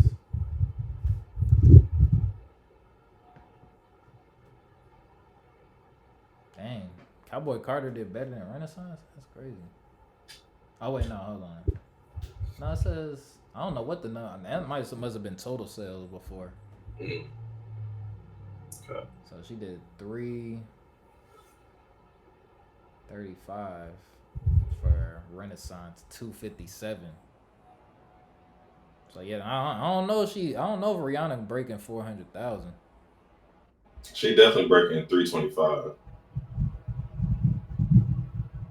So you say it would outsell Renaissance. What was Renaissance? 335? 335, yeah. Yeah. Yeah, I think so. What's the weekend? I'm ready for the weekend to drop. That's almost like saying like Frank Ocean, if he dropped, we won't do no crazy numbers. Because of how they left. And because of what they do, like high quality, like music wise, like that, everything. I think Frank Ocean would come back with the banger. Then why would you? Things would stop for Frank Ocean. But why you don't think anything would stop Rihanna? Because I think that her main fan base would now just supports her for more for her fashion. I think that's crazy. Like they would support the fashion, but She not almost ain't dropping 10 years. Frank Ocean ain't What dropping about since Cardi B? yeah, like Cardi B dropped. How much she selling? man, Cardi. I don't know about Cardi B like that. I can't say because she won because of this stuff going on right now with the with UMG and all this stuff and the labels. So I don't know. They might not even want to push numbers just because they about to get a lawsuit on them. Like I don't know. Well, what did her last album do? Because then I could go from that. Well, I guess her only album. Yeah. Invasion of privacy. It did 255 first week. I think she got to do something like that, or maybe it'll be like a little less. I think she'll be around 200 mark. Well, yeah, around 200 mark. I feel like my thing is I feel like streaming is falling off. And that's why I was saying there's gonna be a shift. Well, that's why I was talking about the website with Drake and all, like just music distribution. Yeah, it is. They know that, and he knows it. That's why those petitions came out. They about to shake shit up. I don't feel Rihanna would come out unless she would be doing something like Travis Scott with bundles. Maybe she does. That's even more reason why she'll break 400. That's the only way I could see. She might even do 5. Like, yeah, if you do bundles, yeah. Makeup bundles would be crazy. That get her. She could go platinum instantly. Yeah. Easy. But also see that's where I'm saying the difference between Rihanna coming back and then J. Cole. Like she has an outside brand. And that's the thing. Like J. Cole, it's hard to put a. It's just what can you leverage? What else can you leverage with it? That's the question. Man, because he just be doing it for the music and the love of hip hop and the fans, like, and that comes across so clear. His core audience is always going to support him. That's how they broke too. That's the thing. It's like how much are we supporting them? Are we supporting them by just listening, or are we? What else is there to buy into? And that's we're talking about the same man that did a $1 in a Dream tour, and so intimate concert tickets for $1. Part of what it's like, yo, where is the money being made? It's like, yeah, you selling things for. We just saw how things. It's like, bro, you trying to be so. What's it called? Mysterious and stuff. Yeah, or you trying to just be for the. But it's like, bro, how are you going to eat? See, now look, and so he he has a 10-year anniversary concert, one night only, Madison Square Garden. Yeah, okay. He just announced it yesterday, a couple days ago. This was one night only. It's a 10-year anniversary concert for 2014 Forest Hill Drives.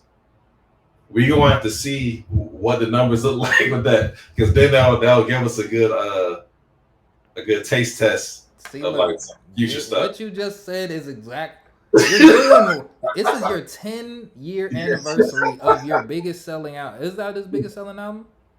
Yeah, it might be. That's his biggest selling. That's his most commercial successful album. Yeah, that's his biggest album, like on all avenues to me. But so you're doing this for one show, then?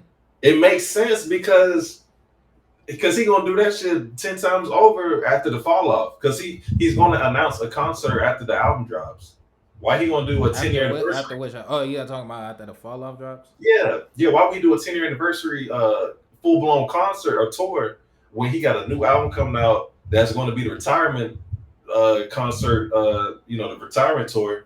So yeah, to build up. See, this is where I'm like, what marketing are you doing, bro? It's like, why are you doing this for one? It's like, it's great if you could sell out the matter, but it's like that's now a one-time payment instead of it being a tour. It's like you're releasing all of these mixtapes. This would have been the perfect time for him to tour. That would have done some numbers. Him touring his mixtapes, J. Cole going on tour. That's different.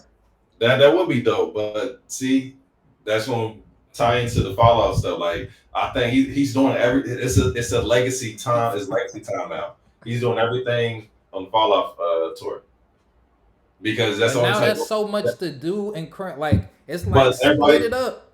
but You see, everybody's gonna show up. So why spend your money into investing into stage design, equipment, getting the venues, all this, and you still got a whole nother album and tour to do. Like, no, let's just save all that for the big one. Because now there's even more anticipation because when the fall off comes out and he announces the tour, that's gonna be the last time you ever get to see J. Cole in concert. so then he not gonna be eating off of concerts for how long? That's what I'm saying. If that's gonna be the last time, then it's like, what are you doing right now? It's like, what are you doing right now? If you just gonna do this, and that's where I'm like, you could have at least done this in 5 cities. That would have been cool. Yeah, Yeah, yeah. but that's why. So it's just like if you trying to be so not frugal, but it's like you just trying to. Oh yeah, this is for the fans. It's like, bro, what are you setting up for you to eat later? But I feel like he also got to do that because on the PR side, yeah, he has like he has less of a recovery from the damage, the beef and stuff. But I think he's already recovered. This is gonna be the official recovery after this Madison Square Garden night, and then he can be like, okay, let's go ahead and get ready for the fall off for real. Like he got some PR stuff to still take care of, but I think that's gonna mend it. He could have even done what Gunna did What? for the where he just picked a couple of locations to go after like when Gunna first got out his first But tour. my thing is like, who does a 10-year anniversary concert? Nobody. Like Kendrick didn't do it for Good Kid, Mad City. Drake didn't do it for another one's the same. Take Care. Like J Cole, yeah, he's doing it for the fans. Like he's doing it just for the love of it. So yeah, he don't have to even do this. That's the thing. I feel like that love of the game gonna get him broke. He gonna stay broke if he, and that's where I'm like, yo, you focusing so much on the love of the game. Yeah. Are you taking care of yourself? Are you doing your due diligence? And that's the same thing I'm asking for. It's kind of the same thing for Drake, but it's just Drake was more. He was too arrogant to pay attention to it, and it's like J. Cole is too humble to. That's where I'm like, is J. Cole being too humble Yeah, when it comes? That's my feelings. I think I'm Yeah. like, yo, you being way too humble right now. Like, if you about to end this, it's like you need to kind of step it up and say like what you want from this game for real before it's gone. Cause it can Man. leave, and it's like there's not. The thing is, there's no guarantee that you can regarnish the height that you had at your career. Like his audience is gonna be his audience. They're gonna always follow him and show up. But we'll see. The fall off whenever it comes out, I think that's gonna be the beginning of the play. Like I said, we don't have to know his business dealings. Like we don't know Frank Ocean's because I'm pretty sure he's worth more than 16 mil. And then we don't know who else did we pull up. I don't know. I think it was just Frank Ocean. But yeah. Yeah, I don't know. I hope this. See, I feel like Kendrick found the perfect balance between humble and arrogance. He definitely did because Kendrick plays humble. He fell in the he fell in between Drake and like that's where you could say the big three is at. Yeah, for sure. Yeah, Because J. Cole is like that's the career you get when you're too humble. Drake's the one you get if you're too arrogant, and Kendrick's the one if you find a nice balance. well, we still gonna see how things play out, but yeah, as of right now, yeah, I definitely agree. Because I mean, shoot, they be talking all the time about J. Cole. He's acting like he's just happy to be a part of the big three, like yeah. So I definitely feel that way. Like yeah, he just Yo, that's honestly exactly how when I think about it now. like Like, he's happy to be yeah, there. you just represented like super duper humble. Yeah, Drake is super duper arrogant, and really, you get more arrogant the more you listen to his music. It's like, dang, yeah, it's like, yeah, you was saying all of this, and it's not. It's Kendrick kind of showing that too now. Like, no, he flexing now, but Drake was flexing. yeah. Drake was flexing hard. Oh my god, it's like But yeah, he definitely and that's why this stuff is like. That's why it makes it look like the way it looks is because, like, dude, he's over here talking like he just got everything set, and maybe he does. Like, we don't know how things gonna play out, but because I don't think he bluffing. Well, that's the thing. I don't know anymore with these. especially that type of money and influence. Like, yeah, he. Nah, I do think lawyers. He got what I say. lawyers. Like, yeah. I do feel like he's been smarter. He's been a step ahead of rappers for a very long time. I'll say that about Drake. I can even say that about I say that about J. Cole because I think J. Cole he went the label route a little earlier. I just don't feel like all of them got labels now. OVO, but it's just like even with what Joe was saying, it's like you ain't used none of your resources to build up anybody else. J. Cole has a little bit of that. But none of them did that. Kendrick is just now starting to do a little bit of that, but none of them did that. You said, oh, none of them did that? Yeah, none of them did that, yeah. I think J. Cole attempted earlier. He did. He attempted. I don't feel like it was as successful. Yeah, I feel the same way. Like, and then with Kendrick, he even admitted about the Black Hippie thing not working out and stuff because of him. Like, so I know for a fact he's just now probably thinking about, okay, let me go ahead and start using my influence to build up these newer acts and stuff like that. Especially Baby King is going to benefit a lot from that because he already has but I think it's just getting started with him. But yeah, he's just now starting to do that. I feel like Drake, he should have what he did with the features and trying to get keep that influence and relevancy. He kind of should have brought more of his label people in the forefront of that because now is not really the optimal time for any of that now with him. Even though he dropping that thing Party, I don't even see do you think it's going to benefit Party Next Door, or how you think it's going to affect them with that collab album, or does that even do anything for him? I think Party needed this a long time ago. Yeah. I think because I mean, you have people who are very hard. Party. I'm sorry. Has a real big what's it called? Core fan base, I guess. Like he has some diehard fans, but I don't feel like even in the R&B realm he ever really broke the mold for real. Because I don't think his numbers kind of reflect. Like I'm a huge Party Next Door fan. Like I love his music, but I don't think when I talk to other people are like, I really don't listen to Party Next Door. Like he only got a couple of hits and those are kind of Drake influenced, like Loyal. I love that song, but I feel like this needed to happen way earlier.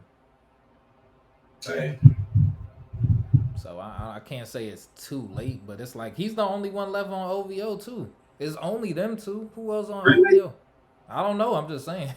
Oh, I mean, those are definitely the only ones that everybody really know on the mainstream level. But that's super sad because it's like you got Drake and then it falls all the way off to Party Next Door. Yeah. I'm just talking numbers wise, not talent, but it's just that's a massive, massive drop off. So it's like the label is done, dead in the water for real. Yeah, that's better than J. Cole's. Because I think he got Boz and he got Jid. Boz ain't selling nothing. Boz selling same as Absol for real. Dang. Yeah, that's a shame when it comes to talent like that too, because they got some really good talent. Nah, I don't know these people. I don't know where these labels. Who had the most successful label? Artist ran label. I guess MMG maybe. Over Good Music. Good Music, I think. That's the thing. OVO don't even. It's not even culturally relevant right now, for real. If you take Drake away, I don't think any of them are culturally relevant. Yeah. Well, not anymore, because I mean, there's really no more groups, and people don't do the the label stuff anymore. You had Yeah. Brick Squad or 1017 with Gucci. YSL is now done. Oh YSL yeah. is over.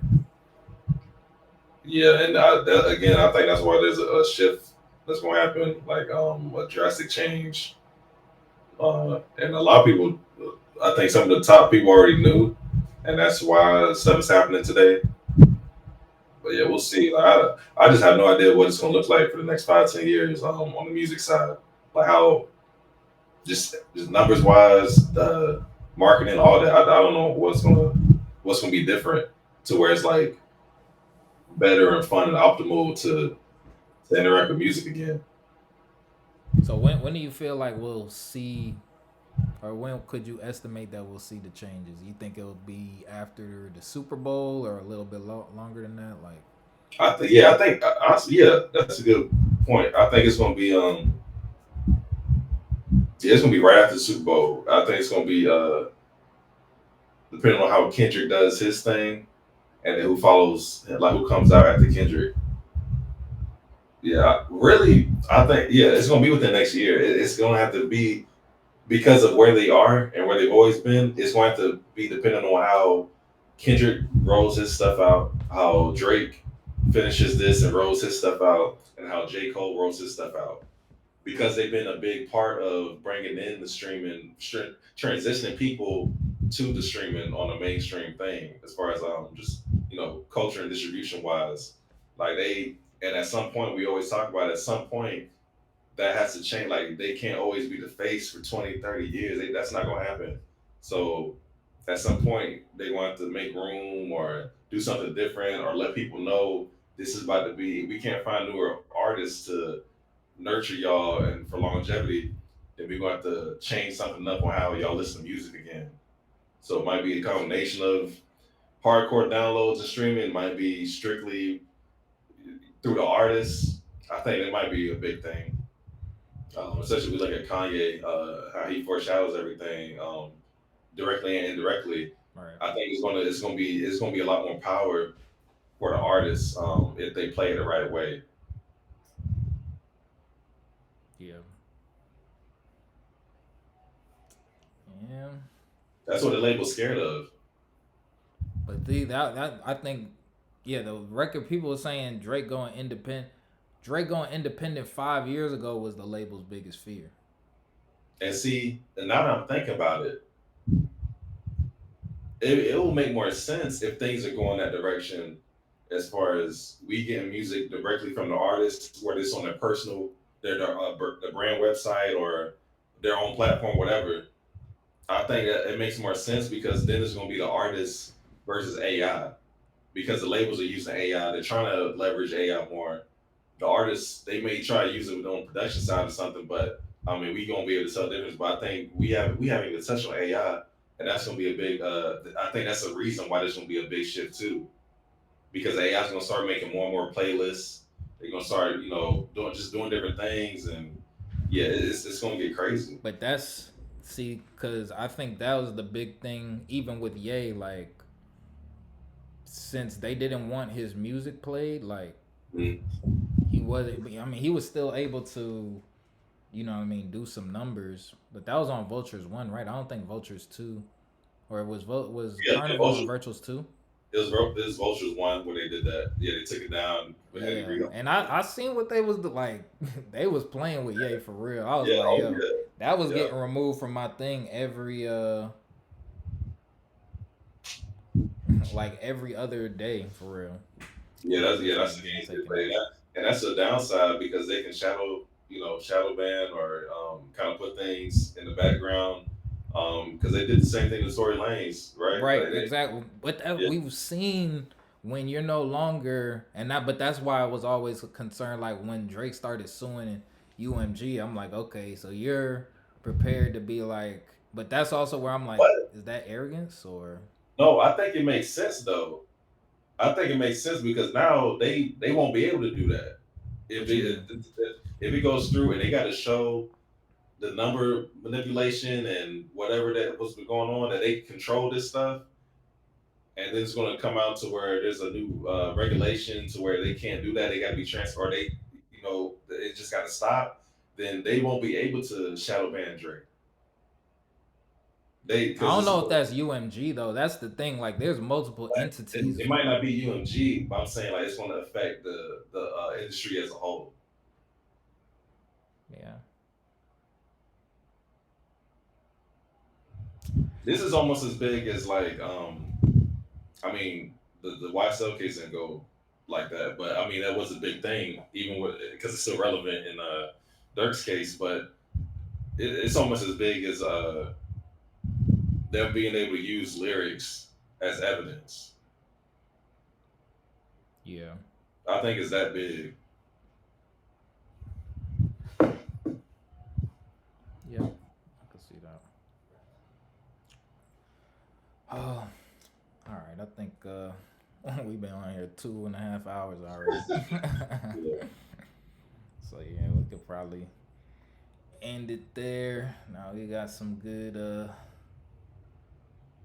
conversation going with that one. Oh yeah, that was fun.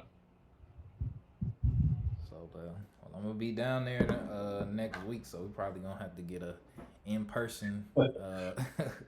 little pod going. But shit, no, I think we'll shed light on a lot of things. I'm glad we got to crunch some numbers and Yeah, that's a good part too. a Yeah. little bit more. But I don't know. I guess final thoughts for today. Where you think or just predictions on the outcome? You feel like it's gonna block Kendrick? I was seeing some tweets. People talk about but I can't really confirm that they was. I was like, nah, academics would have said something if it was real. So I don't. Oh, the Lil Wayne thing about them trying to replace. Yeah. I saw it this morning too, and I couldn't really confirm either because of the sources, but I didn't even realize that. Yeah, that would affect if it gets to the suit and all that stuff. It would affect the Super Bowl performance, and that would be the biggest W for Drake. Yeah, it'll be an L and a W at the same time, but it'll be more of a W. Man, that would be crazy. I don't think it's gonna happen, but it'll just be funny. that would be too crazy. He's so petty, man. That'd be too crazy. Him flipping that would be. I'd be like, oh, nah, you bad. People gonna be like, yeah, he won. Like he got the last lap, but yeah. Yeah, if you had everyone thinking, oh, this is about to be performed at the Super Bowl, and then last minute you get Wayne back on, he'd have to pop out with Wayne though. That would be the only thing. If he popped out with Wayne. That's one thing we didn't even talk about is Lil Wayne going in the studio or whatever, and does he have a Kendrick diss, or is he gonna do something? I don't care. I want Carter 6. I don't care about Wayne dissing nobody. That's the thing, like Wayne not saying nothing about nobody, like that would have you be like, I don't even know what a diss from Wayne would even sound like. Like I'd be like, bro, what are you? We over here. I mean, when we talking about how relevant Wayne has stayed over the years, so it's just like, for him to be like that, it'd be like, or it's not necessarily because of dissing or like I don't even know what you could really. There's a lot of things to diss Wayne about, I guess, ultimately, but I don't know. I don't even know what. I'll just be sitting there for the entertainment because like it'll be entertaining just because of how similar they are. Well, yeah. But yeah, I won't put too much into it long term wise because there's bigger fish to fry. Yeah. With Wayne going there, I don't know what he would. I don't see how it helped Wayne. I think he just need to drop Carter 6. Yeah. If he could keep he need to stick to the Carter. Like Funeral, to me, Funeral was good, but I'm just like, yeah, the Carter, it's not touching Carter 6. I mean Carter 5. Yeah, I said that. Yeah, Funeral's really good too, though. But how long was it that he when he announced the Carter 6? Was that last year? It might have been earlier this year. Okay. Yeah, because you're right. I definitely need that. Like I almost forgot about the Carter 6. Yeah, I mean, Carter 5 was highly anticipated. But see, look, even the way Wayne, like, Wayne never retired, or he was like, Yeah. so I feel like that kind of keeps him. But even him coming back, what was that? That's what did the Carter 5 sell? Hmm. I'm saying, what did the Carter 5 sell? Um, First week sales. Yeah, he did 141 mm. first week. That's what 480. Hmm? What was that 480,000 on? Oh, hold on. Let me 480 album equivalent units, including 100. Okay, so he had 140 pure album sales. So I don't know what that means. Okay, first week he did 473. Okay, that wasn't bad. That was in what 2018 or Dang, 2019? that was a long time ago though. Yeah, but that's still relevancy in that year. Nah, that's for sure good. But yeah. I mean, I feel like J. Cole could hit. You feel like he outselling Wayne? Coldwood? But see, I don't know what 480 in 2020 something looks like versus 480 in 2018. Yeah.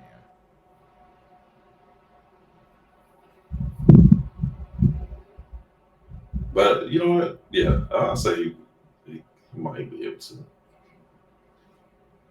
because Lil Wayne is different. I feel like he can't do that this year or next year.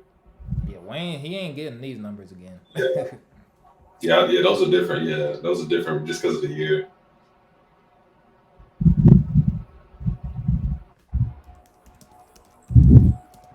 Because I don't even think there's much anticipation for the Carter Six, even though he announced it. Yeah, not as much. Woo, I ain't ready for it. Yeah, that's a big drop. woo. Yeah, and that wasn't even like an official album, man. That was just like a project. I mean, that was an album. Yeah. Well, yeah. Yeah. So I don't know what the Carter Six gonna do. If I think he definitely can't do no surprise drop. Like he's well past that. He has to do some marketing, whether it's a couple weeks or whatever minimum. Yeah, he got to do some marketing for the Carter Six. Nothing crazy though. He don't really do too much marketing like that anymore, anyway. Yeah. Well, shoot, bro. All right, let me. I'm getting kind of hungry, so Same. figure out what I'm gonna eat tonight. Well, appreciate you hopping on. Yeah, Some yes. good Fun as discussion. always. Yeah, nah, this is turning into my little Saturday routine for real. Yeah. I don't even. Did you listen to anything new this week? I listened to I finished it actually earlier today. I listened to the new Kodak Black album. Okay. Yeah, it was pretty good. Production was weird, but I mean it's still Kodak. But the way he was saying and stuff, I'm like, okay, cool. Yeah, it's a solid Kodak project. I feel like he dropped 2 this month. Did he drop another one this month? If he did, I didn't listen to the other one. Yeah, he I dropped yesterday. Dang, Houston Octave. I don't even know.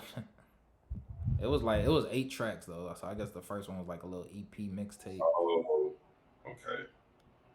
Yeah, that's why I was kind of surprised to see that one. I was like, dang, that was quick. He actually been dropping a lot. Yeah, I didn't even listen to that one. I missed this Vulture's Love. When did that drop? The last Kodak project I listened to before the one from yesterday is Pistols and Pearls. That was 2023. Yeah, that was last year. Yeah, he dropped 3 since then. 4. Dang. It looks like a couple of them. Well, one of them might be a label thing. Yeah, Vulture Love. Mhm. Yeah.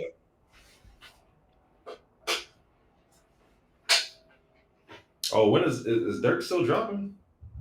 Wasn't that supposed to come out this month? I feel like they might have put that one on the back burners. Dang. I don't know. Probably got some more evidence in his lyrics on there. Yeah, he probably was like, yeah, let me chill out. But all right, bro, I'll let you go. I'll hit you up probably tomorrow. I'll let you know once this is dropped. And yeah, man, appreciate you. Everybody like, comment, subscribe. Check this out on WeTheSauce.com. Check out Chris's Twitch, DJ Dope Work. Let's give it some shout outs real quick. But all right, man, take it easy. I'm about to